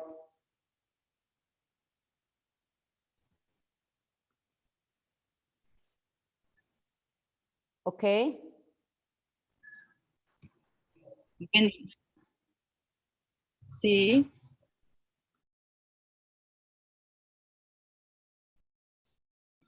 Ok. Buen día a todas y todos los presentes en este foro. En esta oportunidad nos complace a las 3 regiones socias implementadoras de los proyectos IPAF conocer los resultados obtenidos en estos 3 años de ejecución. Mi nombre es Joannis Amador, estará a cargo por parte de FIMI en presentar los resultados por América Latina y el Caribe. Siguiente, por favor.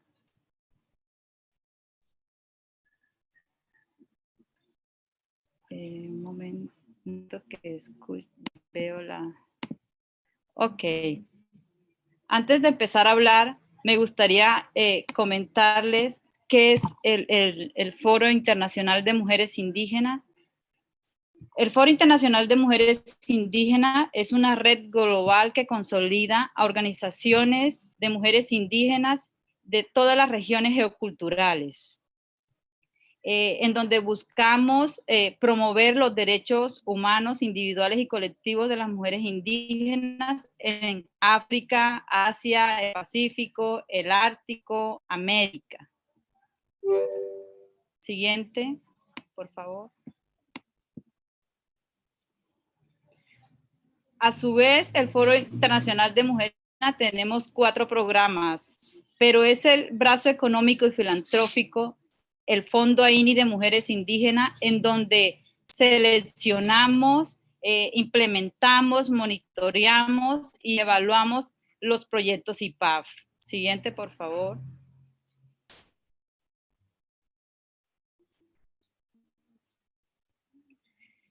De la selección realizada en las 3 regiones por América Latina, fueron seleccionados 11 proyectos. Dichos proyectos se encuentran en los países de Argentina, Bolivia, Chile, Colombia, Ecuador, El Salvador, Guatemala, Guyana, México, Paraguay y Perú. Siguiente, por favor. De estos 11 proyectos que han sido socios de este tercer ciclo IPAF-FIMI, podemos encontrar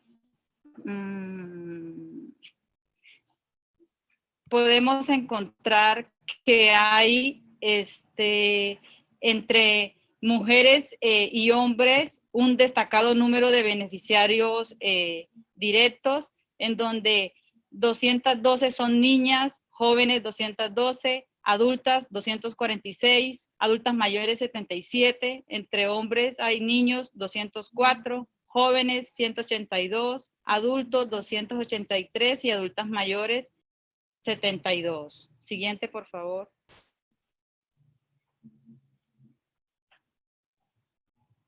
Dentro de los beneficiarios indirectos encontramos niñas 3.229, jóvenes 2.182, adultos 3.700, adultas mayores 1.210, hombres, niños 2.924, jóvenes 2.104, adultos 4.855 y adultos mayores 1.036. Siguiente, por favor.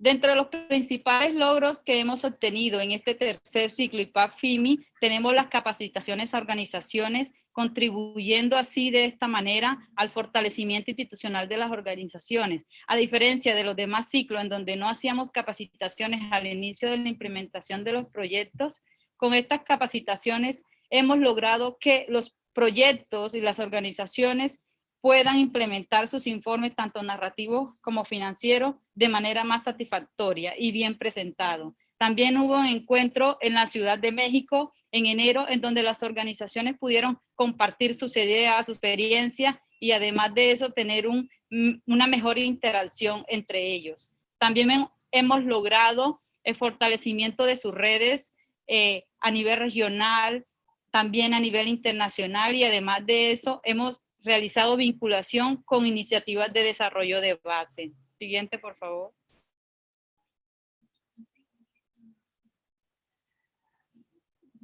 Otros logros importantes han sido la generación de conocimientos sobre el desarrollo propio, la recuperación de técnicas ancestrales de la economía comunitaria. Esto revitaliza el buen vivir comunitario. Además de eso, además de eso, las mujeres han jugado un papel súper importante en la implementación de estos proyectos, pues ellas han sido artífices del cambio social y artífices de que los proyectos presenten buenos resultados y de que se integre a la familia en estas actividades. Siguiente, por favor.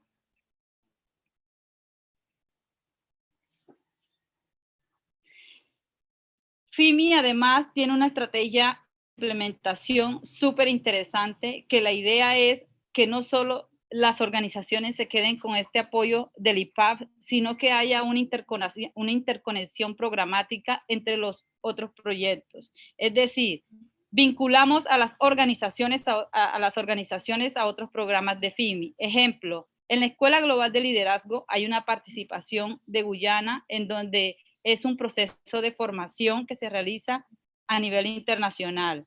Desde Liderando desde el Sur, la organización de Argentina, Mapuche Cayún, ha obtenido otra subvención. Y desde el programa Participación, Incidencia Política, una participante de Guatemala está siendo tenida en cuenta para ir a espacios de toma de decisiones a nivel internacional. Siguiente, por favor. Johannes, can you wrap up now, please? Sí. Ok, conclusiones. Una gran lección aprendida que hemos obtenido de este ciclo de implementación es que mientras el mundo se preocupaba por garantizar elementos de bioseguridad, los pueblos indígenas, desde nuestra cosmovisión, ponderábamos garantizar la soberanía alimentaria de nuestras comunidades. Gracias. Thank you for that, Johannes. So we will now proceed with Jacqueline Macharia from the Samburu Women's Trust to also report on the IPA-funded projects in Africa. So Jacqueline, take the floor now. Thank you, John. Good morning, good afternoon, good evening, ladies and gentlemen. In the IPAF cycle in Africa, this season we called it the cycle of resilience, because despite the COVID challenges that our partners had last year, many of the projects have been able to fulfill, been able to implement all the activities, and many of them are wrapping up with some significant achievements. A total of 11 IPAF projects were funded in Africa, 6 in Anglophone countries, and 5 in Francophone countries. Next slide, please. Out of these 11 funded projects, we have 8 that are women-led organizations, and we have 1 that is a youth-led organization, and specifically actually led by a young girl who will be presenting on the 9th of February at the Indigenous Week. So if you're able to join, please join that presentation. In addition, we were able to get additional funding directly to projects of about 210,000. Next slide, please. Under the component on food security and nutrition, the IPAF project in Congo implemented by the Indigenous Women Association of Congo, ADFAC, they were able to harvest in their first crop 3.5 tons of maize that has been used to boost household food security, improve their nutrition by sifting the maize to flour and mixing it with other foods such as peanuts, soya beans, and cassava to prepare porridge and other meals. The IPAF project in Cameroon, implemented by Cameroonian Living Earth Foundation, FCTV, reintroduced the farming of wild yams among the Baka community of Payo. They went on further to hire a young agronomist to conduct 25 lab tests on what the nutritional components were in the wild yams. These are mini tests with several parameters, so we'll not discuss them here today, but I will leave my contacts at the end of this presentation if anyone has questions or would like the details. SWT will partner with FCTV to publish some of these results in a local journal. And we're also very proud of FCVD because they were able to do a documentary on this project that was aired in a local TV station. Under the component on land, territories, and resources, the IPAF projects in Congo, DR Congo, Tanzania, and Ghana were able to secure a total of 21,667 hectares of land for indigenous communities. In the IPAF project in Tanzania, a further 900 acres was secured for the Akia community in Kinua, Ame, and Lorela villages that have been able to secure, have been able to get 3 certificate of customary rights occupancy titles. So those guaranteeing their occupancy of that land. Next slide, please.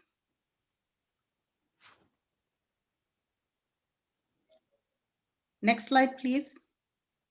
Under the component on climate change and mitigation, the IPAF project in Cameroon, implemented by the African Indigenous Women Organization, has been able to help prevent environmental degradation, which was happening through the destruction of forests, by supporting women with 230 energy clay cooking stoves and 300 fireless cooking bags. These energy efficient clay stoves and fireless bags were made by the women themselves. In the IPAF project in DR Congo, implemented by Pillar for Vulnerable Active Women in DR Congo, PIFEVA, they were able to reforest 350 hectares of community forests with indigenous tree species.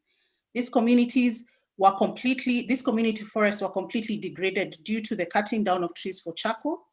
And so these trees are also hosts to edible caterpillars, which is a delicacy among the pygmy communities in Mwenga, contributing in addition to the restoration of biodiversity loss in these 7 blocks of community forest. Next slide, please.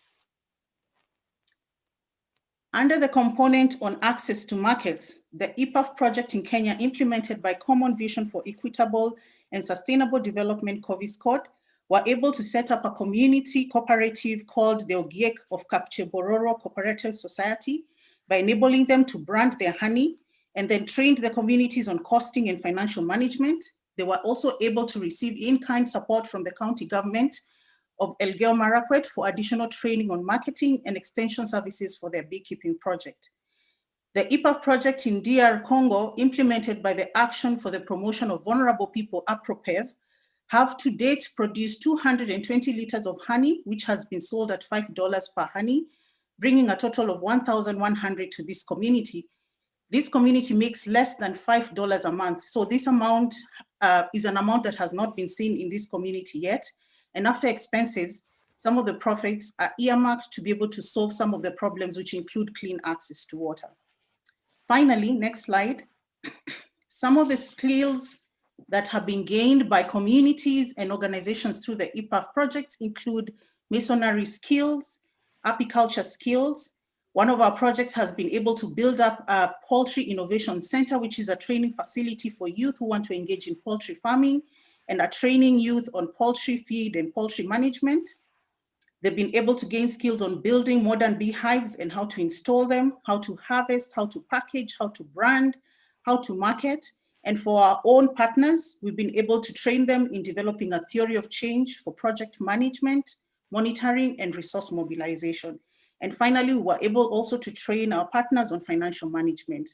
And with those few remarks, I want to thank you. Have a good afternoon. Okay, thank you for that very concise presentation, Jacqueline.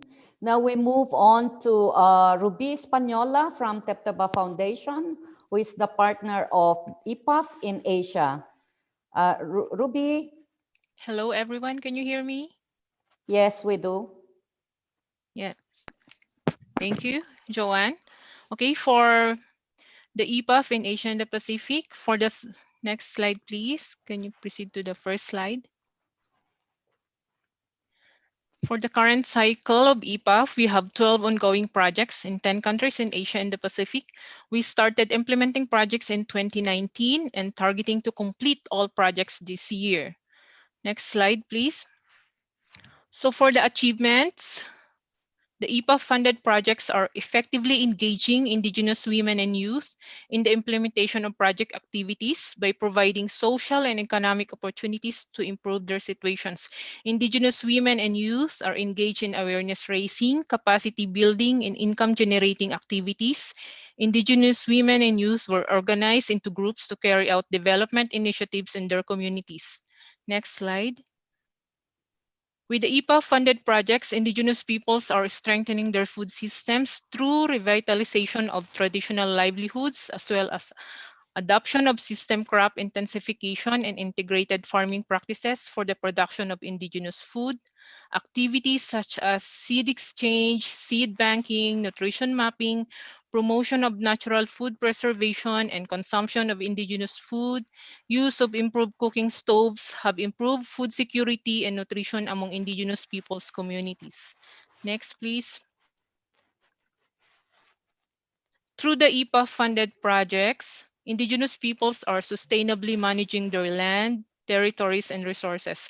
Project activities facilitated formulation and establishment of management plans and community regulations for the utilization and management of forests, collective farms, and grazing lands. Community institutions as well were organized and strengthened to implement the community plans and regulations. Next, please.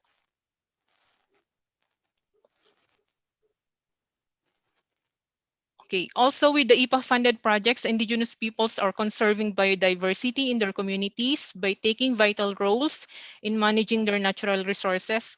Awareness raising and capacity building activities aimed at empowering Indigenous peoples on climate change mitigation and adaptation and sustainable use of natural resources have promoted biodiversity conservation. Next, please. Through the EPA-funded projects, Indigenous peoples are Next slide, please. Indigenous peoples are establishing income-generating activities and accessing markets. Activities supported through the EPA-funded projects enabled Indigenous peoples to develop skills on ecotourism operations, farming, livestock rearing, weaving, and production, packaging, marketing of local products such as coffee, honey, dried fish, handicrafts, vegetables, and wool. The EPA-funded projects are contributing to collective empowerment of Indigenous peoples through strengthening of community institutions and cooperation. Project activities have established partnership with local government authorities and relevant stakeholders. Activities supported by the EPA-funded projects are constantly engaging customary and forest institutions, farmer and women's groups in community empowerment, promotion of traditional knowledge, and lobbying with government agencies. Furthermore, next slide. With the EPA-funded projects, Indigenous peoples are revitalizing their traditional knowledge through project activities that promote, protect, and transfer traditional knowledge. Project activities provided intergenerational learning opportunities for Indigenous youth to learn from elders about farming, production of indigenous food, building of traditional huts, livestock rearing and shearing, weaving, among others. Traditional knowledge is valued as seen in the formulation of village regulations based on customary values and documentation of traditional knowledge and practices related to forest and natural resources management. Next. Lastly, the EPA-funded projects are responding to the impacts of COVID-19 pandemic in Indigenous peoples' communities. Reallocation of resources from the already approved EPA-funded projects was allowed to respond to emerging needs of Indigenous communities who were affected by the pandemic. Food packs and vegetable seeds were provided to most vulnerable households. Information billboards about COVID-19 were installed in project areas to raise awareness about COVID-19. The achievements so far are in varying levels because of different contexts and situations in the country of implementation, and moreover, the implementation of projects was not spared from the negative impacts of COVID-19 pandemic. That's all on my end. Thank you. Thank you, Ruby. Now that we have Mattia and the three managers of the IPAF fund, I now open the floor for at least from brief comments or questions before we proceed to the next set of presentations. I was checking on the participants and I don't see any hands raised, but also to acknowledge that we actually have a very huge number of participants, 126 now. And that's, for me, is impressive. It's even bigger than the face-to-face meeting in Rome with so many participants from IFAD. So that's very encouraging. Anyone who wants to ask question or... I see Antonella, are you waving your hand? Oh, I see Africa Joseph. Okay, okay, Antonella first and then Joseph. So brief remarks or questions, please. Antonella, you have the floor. Thank you, and hello to everybody. It's a real pleasure to be part of this forum. I just wish to comment on the excellent presentations that were provided on the small projects, and I wish to highlight one word that was common to all the presentation, and the word was we, and that is impressive. It means we, the IPAF board that selected those projects, we, the Indigenous Peoples organization that are leading the IPAF, we, the organizations that are implementing the projects and receive the funds, and moreover is amazing the we between the youth and the elders and the transfer of knowledge of these projects. And that tells how when projects are designed and implemented by Indigenous peoples organizations, the we can happen. And last, the we between Indigenous peoples and IFAD through the facility. So congratulations to all, and we can say that we are one. Over. Thank you, Antonella. Joseph, just a quick, Joseph? I don't see Joseph anymore. Is there anyone that I don't see that is raising their hands or have comments to make? No one? This is open also if you have questions to Mattia, who has reported extensively at the beginning. So are there also questions or comments to Mattia's presentation? This is your opportunity. No one? I see somebody raising her hand from Africa. Kahimbri, is it? Oh, okay.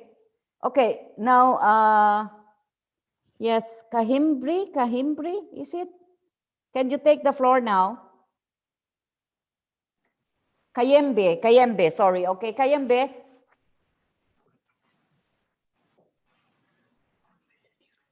Can I take the floor, Yuan? Yeah, if Kayembe, okay, go ahead, Joseph, kindly be brief. Yeah, well, I want to congratulate all the speakers. And my question is to Jackie, and I congratulate Samburu Women Trust for the excellent work they have done. But my question, you are able to mobilize an extra $210,000, which I think is a very good practice that need to be documented and replicated. Can you share some lights on, how and whether the amount of money went to a single organization, or was it shared among the sub-grantees, and whether, and then the action of the sub-grantees were reviewed in order to accommodate an extra resources? I wish if you can share with us. I think that's a very good initiative. Thank you. Okay, that's a question for you, Jacqueline. I can get two more before I give it to our speakers. I can get two more questions. Kayembe, a while ago you were raising your hands, but If not anymore, this is quite a difficult thing with this digital, but okay. If no one is wanting to take the floor, then I give it to Jacqueline to just briefly respond to the question of Joseph. Jacqueline, you have the floor.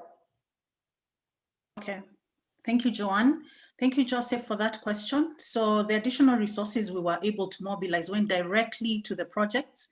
That represents about 7 EPAF projects at about $30,000 each. The role we played as Samburu Women Trust was to help them in developing proposals based on the achievements that we were getting from the EPAF projects.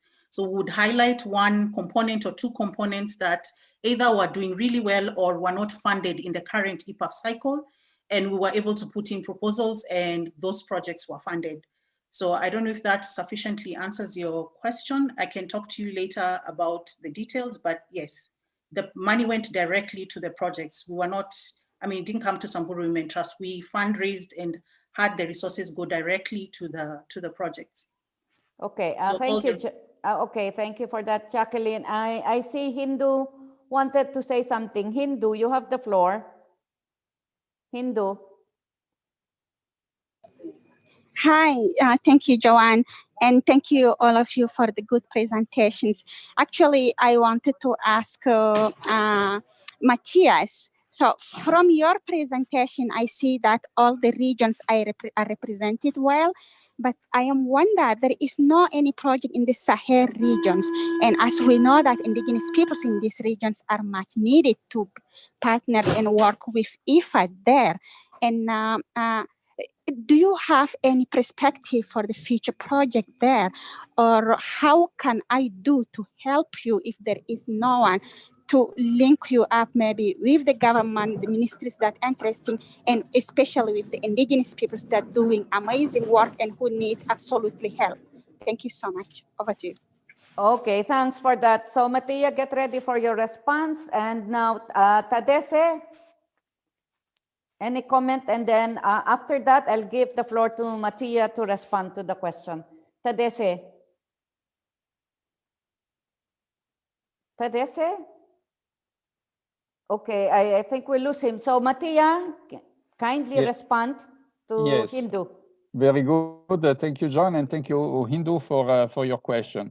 Well, actually, out of the 20 projects approved in the last 2 years, we have 2 projects that may fall into the Sahel region. One is in Niger and the other one is in Sudan. But your offer to help is most welcome. I'm sure our colleagues from the regional division will appreciate that. And in fact, we will have the opportunity now that we have a commitment to come up with an updated policy, also to identify some ideas, perhaps more region specific, that will allow us to expand the area of our work. I don't know if this is enough for you, Hindu. Let me take the opportunity also, Joanne. I see a blue hand flagged by Mama Moafum from Africa, and also a message from my colleagues to Tadesse that his microphone is not active. That's why probably he cannot speak. Yeah, okay. Back to you, John. Yeah, I also saw Palap wanting to ask the question. So, and it was earlier. So Palap, you can take the floor. And the one that was mentioned by Mattia. I'll take these 2 before we now move to the next session. Okay, Palap, take the floor. Hi. Okay. Hello. Go ahead. We can hear you. Okay. My question is, I think colleagues from the regional representative may answer it. My question is, while you are implementing the IFAD funded projects, do you get any support and cooperation from the IFAD country offices? Okay.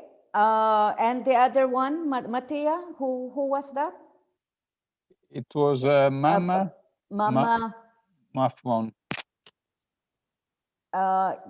Moafum. Okay, please take the floor. Mama. Oui, allô? Allô, Okay. bonjour. Okay. Oui. Yes, C'est go ahead, Maman please. Mwamfon du Cameroun. Je travaille pour la Fondation camerounaise Terre Vivante, Cameroun. FCTV. Oui, et j'apprécie bien la présentation de Jacqueline. Elle a bien retracé ce que nous avons fait du côté de Payo avec les populations Baka, qui consistait à la domestication de l'igname sauvage.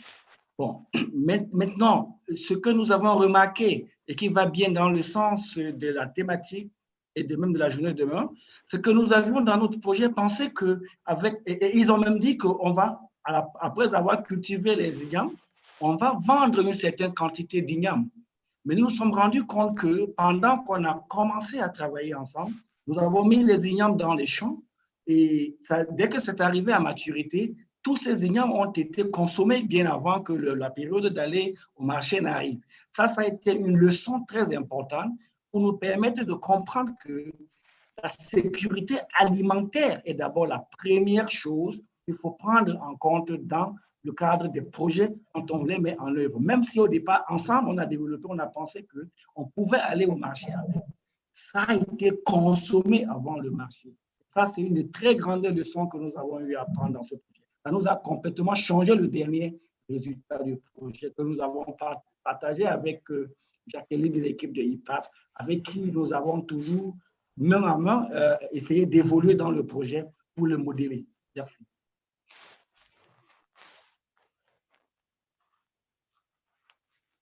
Okay. Okay. Thank you for stressing the need for food security, support for food security. Now, Ruby, can you quickly respond to the question of Palap, please? Yes. As to the question of Palab, there were initial communications with the IFAD country offices. So we, as regional partners, we are communicating with the IFAD country offices in India, in Bangladesh, in Cambodia, and in Pakistan. So in Pakistan, we were able to have the IFAD country officer to talk and have a communication with the IFAD funded project in Pakistan. So we are still establishing the partnership with the country offices in the countries. So I hope we could continue this communication with the IFAD country offices so that we could carry out joint monitoring visits to the IPA funded projects in Asia and the Pacific.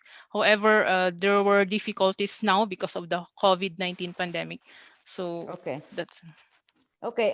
Thank you, Ruby, and thank you to all the presenters from Mattia, Jacqueline, Ruby, and I forget the name of the other one, but thank you. But those that still have questions to them, you can still reserve those questions because I hope at the end of the next panel, we can still have the question and answer and further discussions, hopefully if we still have the time. So now we will proceed to the next set of presentations. And these are the key messages from the regional and sub-regional consultation meetings held in Africa, Asia, Latin America, and the Caribbean and the Pacific. So we will start with a presentation from Maiti Newman, who will be presenting the result of the meetings in Asia. Newman, take the floor. Thank you, Joanne. Good evening, everyone from my part of the world. It's an honor to be here presenting on behalf of my brothers and sisters from Asia. I'm Maiti Newman, a member of steering committee of IFAD's Indigenous Peoples Forum, representing indigenous youths from Asia. So due to the limitation of time, I will just go directly into the presentation. I wish to highlight the key observations of indigenous peoples in relation to trends and developments in IFAD partnership with indigenous peoples in Asia. These are based on the presentation and the discussions in the 3 sub-regional and 1 regional preparatory meetings with more than 100 participants. So first, most of the IFAD-funded projects known to Indigenous peoples are done in partnership with departments of agriculture, forestry, and fishery. These are largely focused on modern production systems, including in agriculture, which may be defined as priorities by governments and or IFAD, but often do not reflect the needs of Indigenous peoples. For example, Indigenous peoples' traditional agricultural systems, such as shifting cultivation or rotational agriculture, is threatened by impacts of climate change and big agribusinesses in IP territories. However, IFAD partnership with the government is more oriented in commercial and market-oriented agricultural development. Further, agricultural products and enhancement of sustainable agriculture of Indigenous agriculture is usually not prioritized by governments. Thus, many Indigenous communities feel left out in IFAD-funded projects, though there are also sections of the population that are benefiting from these projects. Second, while there are advances in the engagement of Indigenous peoples with IFAD in certain countries, there needs to be more sustained engagement of IFAD and Indigenous peoples in more countries.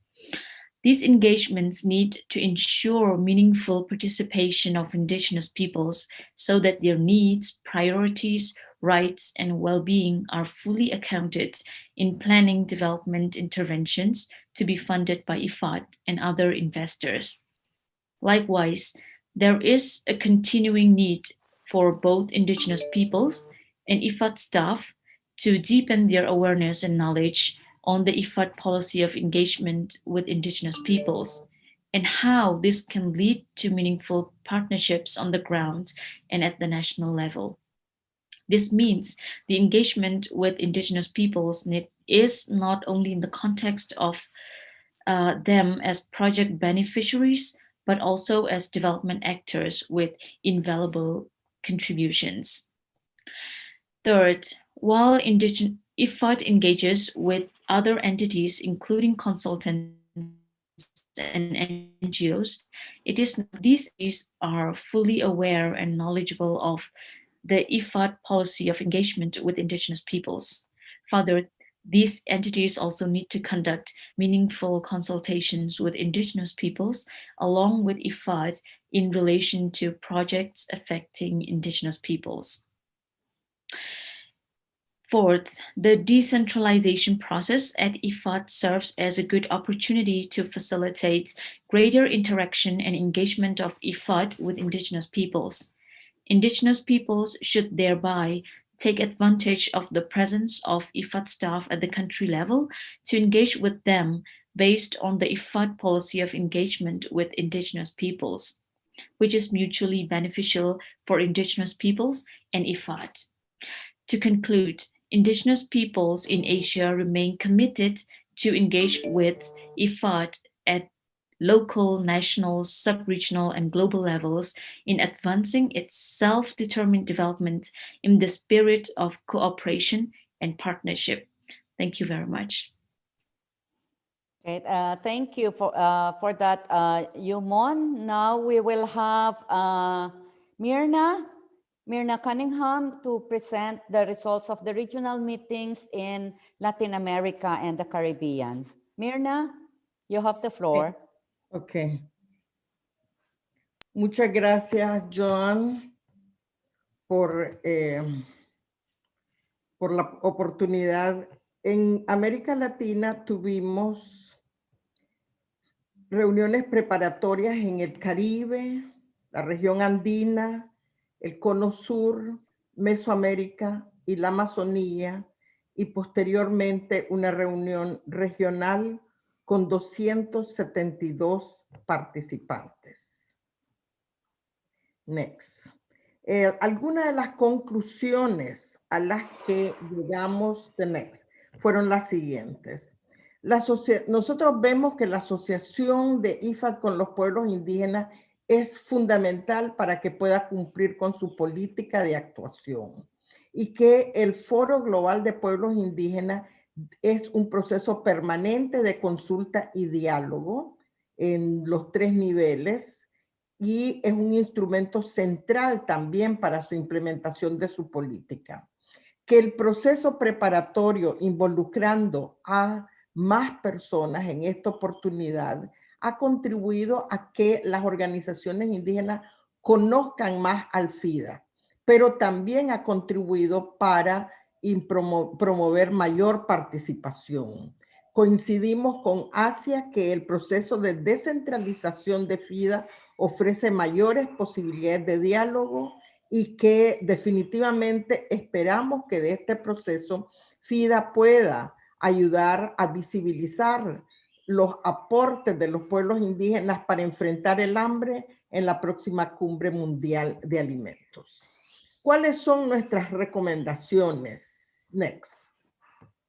En primer lugar, necesitamos mejorar la difusión sobre la política, estrategias, instrumentos y procedimientos operativos del FIDA, incluyendo COSOP y SECAP. O sea, necesitamos trabajar esto en cada uno de los países para que se conozca más. Necesitamos que el FIDA continúe profundizando su articulación a nivel corporativo para que se pueda implementar de una forma integral la política en sus actividades, incluyendo sus intervenciones acordadas con los gobiernos. Necesitamos operativizar a nivel nacional las estrategias globales de FIDA para que se pueda llegar hasta el nivel comunitario. Flexibilizar los recursos, el acceso a recursos para que estos lleguen hasta el nivel comunitario, por ejemplo, analizar este tema de los requisitos de las figuras jurídicas, porque en algunos países no son legales las organizaciones indígenas. Y mejorar el mecanismo de filtración para la selección de proyectos, inclusive los proyectos que nosotros aprobamos como IPAF. Siguiente. Las otras recomendaciones tienen que ver con las negociaciones para la deseada reposición de fondos, que nos parece importante lo que nos han informado. FIDA debe de formalizar y reafirmar su compromiso con los pueblos indígenas, incrementar el financiamiento para IPAF y lograr mayor acceso directo de pueblos indígenas a recursos. Sobre la actuación de estrategia de FIDA con pueblos indígenas, que se ha mencionado que se va a update la política, nosotros consideramos que lo que se requiere es una guía efectiva para implementar la política. La política es buena, pero lo que se necesita es una guía para que se pueda implementar y debe hacerse con plena participación. El programa de adaptación que se ha mencionado, el ASA Plus, ya nos han dicho, pero nosotros necesitamos que se asigne recursos específicos para pueblos indígenas y que efectivamente se incorpore una representación indígena en el comité asesor. Que en la aplicación de instrumentos financieros del FIDA a países de renta media y baja, que afecta mucho a América Latina, se deben de considerar las brechas de desigualdad que afectan a los pueblos indígenas. Aunque el país sea de renta media, estas brechas existen y se han profundizado con COVID-19. Y que los aportes e insumos generados en esta consulta sobre el valor de los sistemas alimentarios sirva para que efectivamente puedan incluirse en la próxima Cumbre Mundial de Alimentos. Next. Que el FIDA priorice la participación, que el FIDA priorice la participación en sus actividades, que genere coordinación con el FILAC en la región y utilice la cooperación sur-sur para facilitar procesos de intercambio, apoyo directo a organizaciones y continúe apoyando los procesos de diálogo reafirmar la recomendación hecha en reuniones anteriores de cuota para contratar a consultores indígenas en sus distintos procesos y que invierta recursos técnicos y financiamiento en los centros de investigación y en los procesos propios de los pueblos indígenas para enfrentar efectos adversos como el cambio climático. Todo en el marco de los derechos de los pueblos indígenas. Muchas gracias. Okay, thank you for that, Mirna. Now we go to Africa, and we have Joseph Olisimel to report on Africa. Joseph, you have the floor. Once again, good evening and good morning and good afternoon, all of us. I'm presenting on the consultation process in Africa, with 18 countries participated, with a total of 98 indigenous people participants also participating.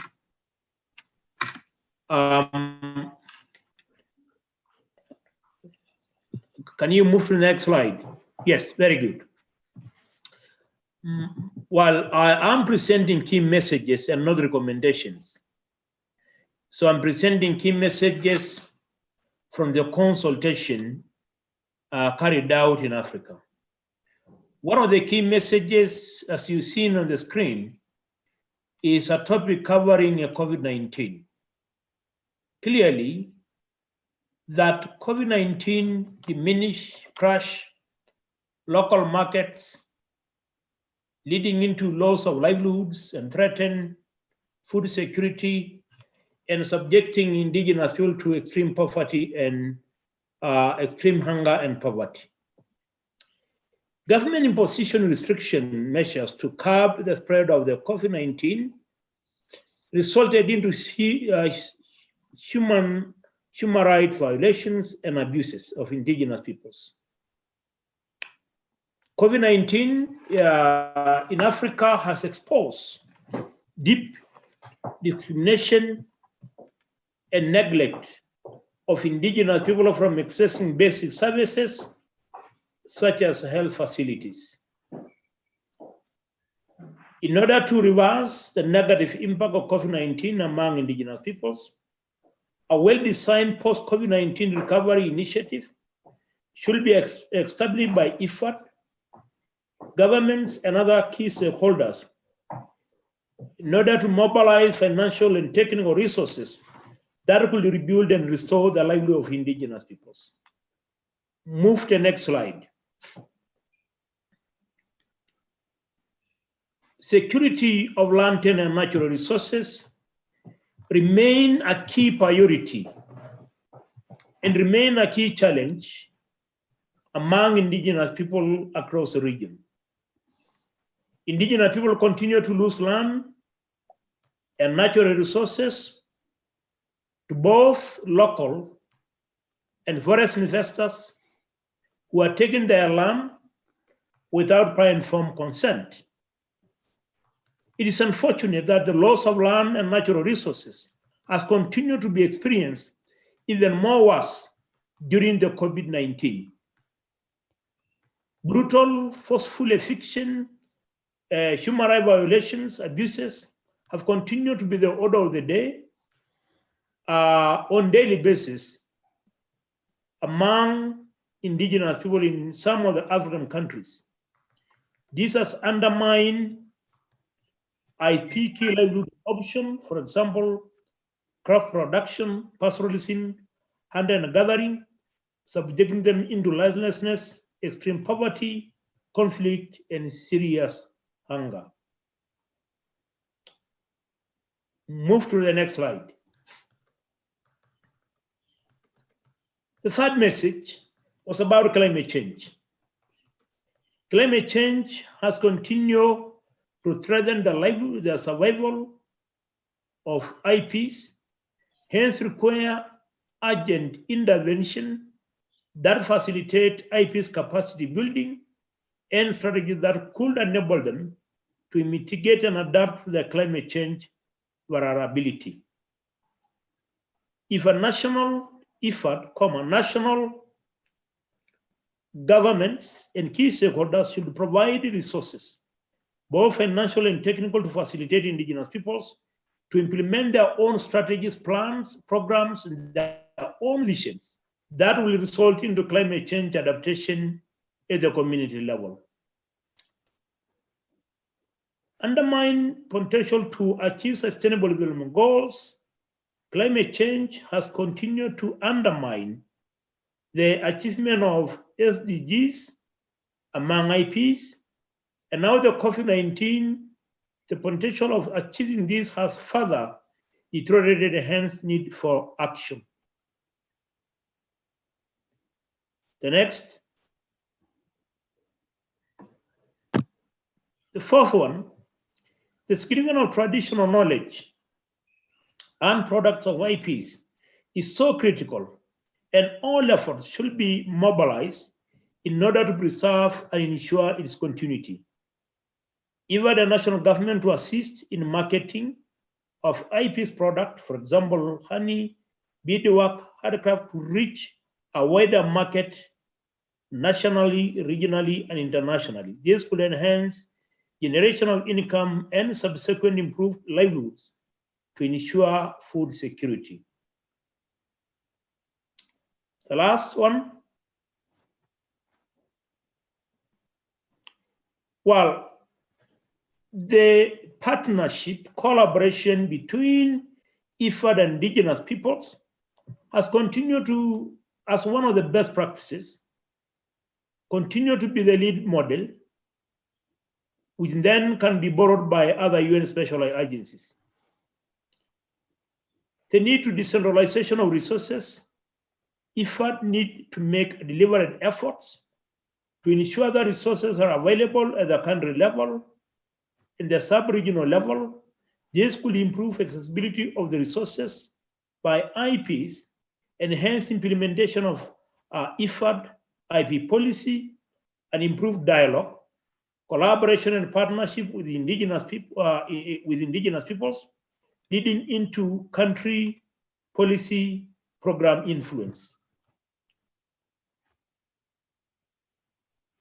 in favor of indigenous peoples. Thank you very much.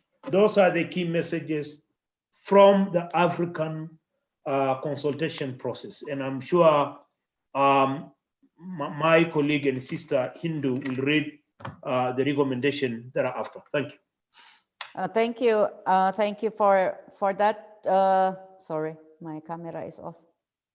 Thank you for that, Joseph. Now we have the last but not the least the speaker of this panel, who is Ulay Baya from the Pacific, to also report on the result of the consultations in the Pacific. Ulay, kindly take the floor. Hello again, can you hear me? Yes, we can. Yes, we can. Go ahead. I'm reporting on the preparatory workshop that was held in Nandi in October last year for the regional preparation. And the first step, the first slide shows the footprint of IFAD and its projects in the Pacific. It has been in the Pacific for almost 40 years, financing initiatives. Second slide, please.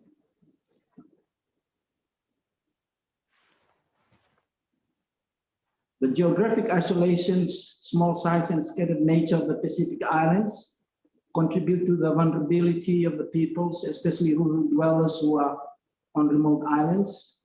Hardship and poverty accompanied by scarce economic opportunities and social exclusion prevail for many Pacific Islands. So against this backdrop, IFAD as a partner has been working with Pacific governments, regional and international partners, Pacific community to support rural livelihoods and strengthen community resilience. So from these two slides, we now go on to the next one, which is the emerging trends. Next slide, please. So from the discussions, these were the trends that were marked. One is the domestic food markets saw fall in demand as a result of job losses. Reduced income and absence of tourists mean lesser buying power. Second, we had a loss of income and decreased ability to purchase nutritious food, which is cited as the biggest impact on the daily lives of the Pacific peoples. Third, we saw that imported food, often more convenient and cheaper, it's generally consumed with high intensity of sugar, salt, fat, leading to increased NCDs. Fourth, we have policy responses of reducing duty on imported food and reducing food costs. But that, on the other side, also impacts on the demand for locally grown food. Fifth, increasing roadside markets. There's a marked resurgence of side markets, and also resurgence in traditional barter systems and the emergence of micro food processing. And last one is that we see that because of most Pacific countries have majority customary tenure in the 80 to 90%, there is a marked urban to rural migration by indigenous populations to reside in the villages, and this has led to increased production of agricultural products for subsistence. But on the flip side, it has also led to domestic oversupply because no one is buying.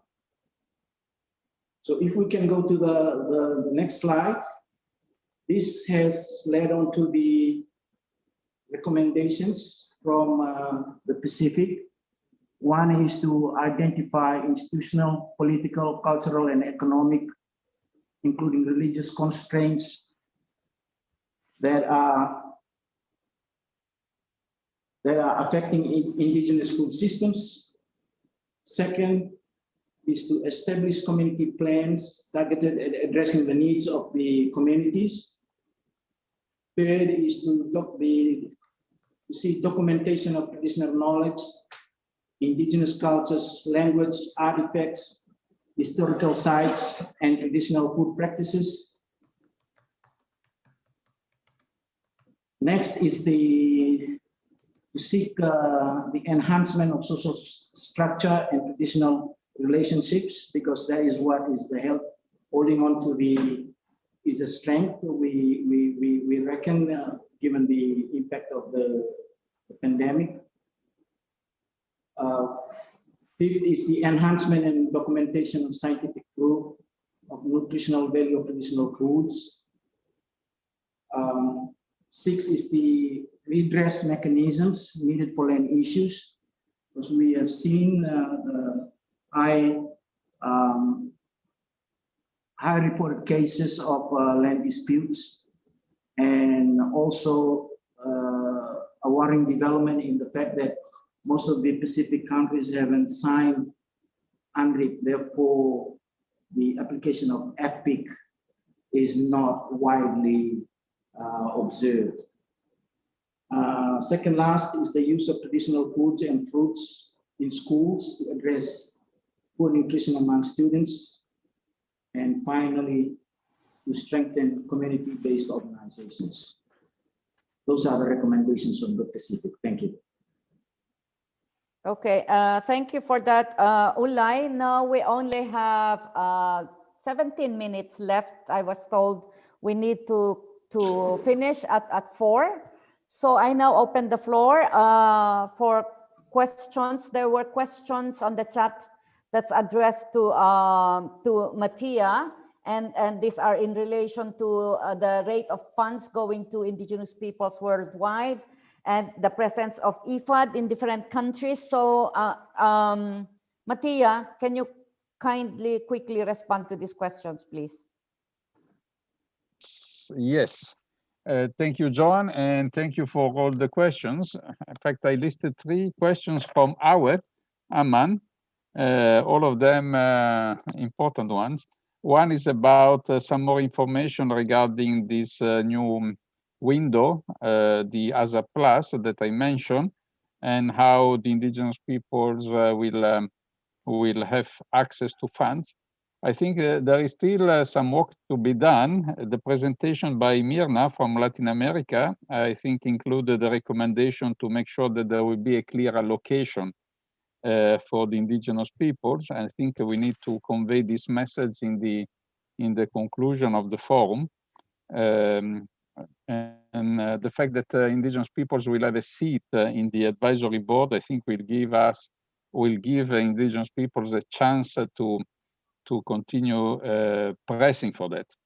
The second question is how IFAD from headquarters, I believe, can influence a country office to have the open door and to engage in continuous dialogue with the indigenous organizations. I would respond by saying that we are doing our best to do that. And in fact, another element of progress in the last 2 years compared to the previous period is that we are seeing more dialogue, more opportunities for that. And as reported by some speakers, this is also due to the fact that IFAD has been decentralizing very fast in the last few years. And with all our regional staff, regional division staff in the field, this dialogue will be easier. But of course, we need to continue putting pressure. The last question about the percentage of funds to indigenous peoples. Here we are talking about estimate. We cannot give you a precise figure. In my presentation, one number that I forgot to mention is that at the moment we are talking about IFAD presence overall in 88 countries, but only in 33 countries we have investment targeting indigenous peoples operation. And likewise, out of a total portfolio of 186 ongoing projects, 63 of them, almost 1/3, are directing entirely or partially to indigenous organizations. Roughly, I would dare to say that around 20% of our funds are directing to indigenous peoples. But again, this is only a rough estimate. Over to you, John. Okay, thank you, Mattia. Is there anyone who wants to give some response or comments, questions? I would really encourage our colleagues from IFAD, if you have any questions to our speakers from the different regions in relation to the results of the meetings, particularly also on the engagement of indigenous peoples with IFAD. Do I see any hands or comments? Please, anyone? Okay, I see a hand raised. Ruiz, Sir Ruiz, you can take the floor. Muy bien, muchas gracias, colegas. Mi nombre es Juan Diego Ruiz. Estoy a cargo de la oficina regional de FIDA para México, Centroamérica y Caribe, con sede en Ciudad de Panamá. Quería apoyar las palabras de la doctora Mirna Cunningham sobre la importancia de los procesos de consulta preparatorios que ha habido en América Latina, tanto en la región centroamericana, andina y del Caribe, que han dado como resultado unos importantísimos insumos, información para tener en cuenta en este foro. Y no solo en este foro, sino también para preparar nuestro próximo plan regionales, nuestros planes regionales de actuación en las distintas regiones del mundo donde FIDA trabaja. Y quiero agradecer por esos aportes. Todo el equipo de FIDA trabajando en las regiones, en mi caso en Centroamérica, México y Caribe, y también los colegas de Sudamérica están siempre en permanente disposición para seguir apoyando estos procesos. Y respecto a una pregunta concreta que hay en el chat sobre experiencias de relación intergeneracional entre jóvenes y adultos en pueblos indígenas, hay unas muy buenas experiencias en Centroamérica, vinculado sobre todo con la recuperación de conocimientos ancestrales sobre alimentación, preparación de comida para ser incorporadas en las dietas de las familias que participan en los proyectos de FIDA y especialmente, por ejemplo, en el caso de Guatemala, recuperando alimentos y recetas tradicionales para su inclusión en los programas de alimentación escolar en zonas rurales. Creo que es una muy buena experiencia y con gusto podemos compartir posteriormente alguna documentación al respecto. Muchas gracias.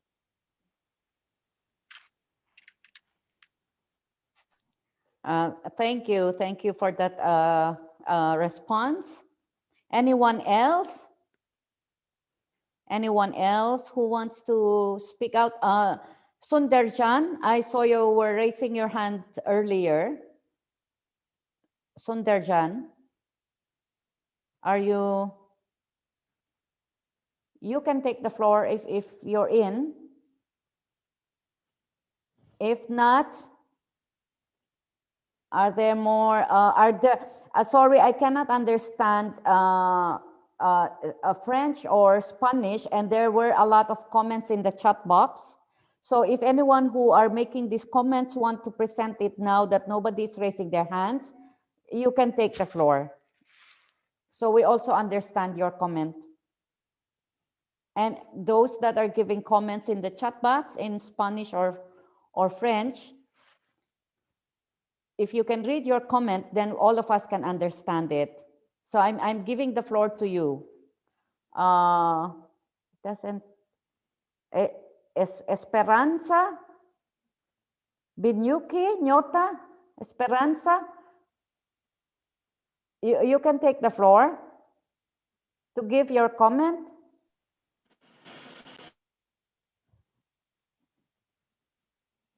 Yes? Okay, it seems like there's some difficulty. I'm trying to see who else have their comments. Okay, yes, I saw Jude de la, do you want to speak? Oh. Yes. Okay, the floor is yours, ma'am. All right, I would like to say that I've noticed great progress in the projects that are supported by IFAD. They have been engaging with the indigenous community, particularly the National Tushaus Council. And so we are now sitting on the evaluation committee that will approve projects for IFAD funded.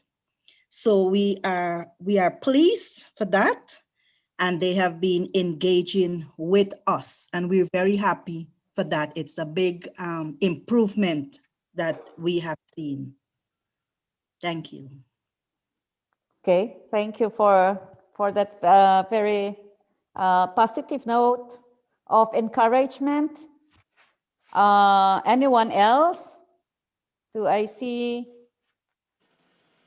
Can anyone else who wants to speak? There is a blue hand. There is a blue hand joined by Sudarshan Chowdhury. Yeah, I called him earlier. Sudarshan, are you there? Can you take? You can take the floor now. Thank you, John. Okay. Thank you, John. Yeah, go ahead. Yeah, I seen a very nice from all. Yeah, when we are saying our indigenous traditional knowledge are very important for but I seen in all the presentation there are very less projects which are focused on the youth and transfer the traditional knowledge. So how in coming days, how we can plan and focus on the participate of youth indigenous. Thank you. Okay, thank you for that, Sudarshan. Yeah, the importance of engaging the youth, possibly not only in terms of traditional knowledge, but the overall the processes in relation to self-determined development of indigenous peoples. Now, we only have 6 minutes left. Can I participate? Yes, quickly, because we only have 6 minutes left. Okay, I'll give you the floor. Alista. Yes, Hawe. Go ahead. Yes, okay. So I had some questions for Mr. Matia. I want to appreciate his presentation. There are questions I've asked about the new window he said they have created for IPs, for indigenous people on climate change. I wanted some more clarifications on this new window. Second, I also asked him, I had his presentation on the different fundings which are given by IFAD to various projects all over the world. I realized they are very, very huge fundings. I don't know exactly, I couldn't really, it's a little bit complicated, you know, assisting this forum through this Zoom because I couldn't. Hello. Okay, sorry, Yeah, actually, I had replied to all the 3 questions from her, but probably she got frozen even before. Yeah, okay. So we'll probably have to, I mean, for Mattia to respond again to her in the coming days. I will reply in writing, yes. Yes. I will reply in writing. Okay, so we only have 4 minutes left, and this has been a very enriching discussion and presentations. We've dwelled into the substance of what has been the progress in the partnership and engagement of indigenous peoples with IFAD in the last 1 or 2 years. And there are different levels based on the report. It's very encouraging, of course, the report from Mattia, and also the one from IPAF, as well as the recommendations and observations shared by our representatives from the different regions in presenting the result of the different meetings. Of course, I will not summarize what has been presented. Obviously, we don't have the time, and it's just a very enriched and comprehensive information, and I guess we need a bit of time to digest what has been presented in today's sessions. I would just like to say that there are clear recommendations that has emerged, which I hope we will carry forward in the next 2 days of the meeting that will definitely feed into the action plan that we can work on together to further strengthen the partnership of indigenous peoples in IFAD. So with that note, I want to thank all of you, all the speakers, all the participants. I think we had a very good start. We have a very good first day of the 5th Forum of Indigenous Peoples at IFAD. And I hope we can continue in this spirit of being open for discussions. And yes, let's move this forward. And at the end, let's all hope that we can work together a very concrete action plan. Thank you to all, and good day. And thank you, Joan, for your chairpersonship. Your leadership was appreciated. Just a little message that tomorrow we'll reconvene again at 1 p.m. Rome time. And now in the closing, in addition to say goodbye to everybody, we would like to show a video about a Mexico project implemented by indigenous peoples. We hope you will appreciate. Thank you so much, and see you tomorrow.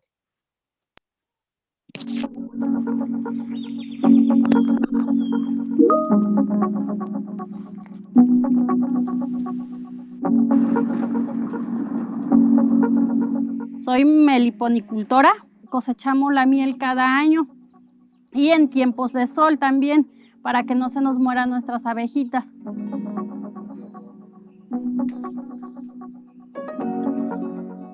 Son nativas, son pequeñas, son de color negras, no tienen aguijón.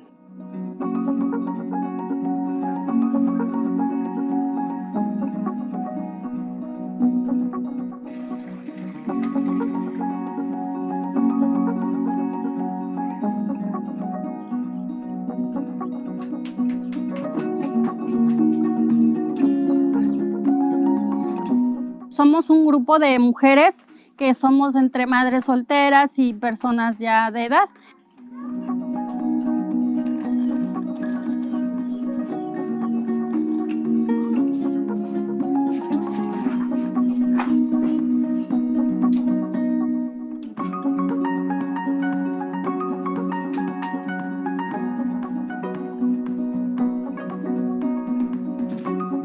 El proyecto tiene el objetivo de generar esquemas para la inclusión productiva y la inclusión financiera de población que habita en zonas de alta y muy alta marginación de 5 estados de la República.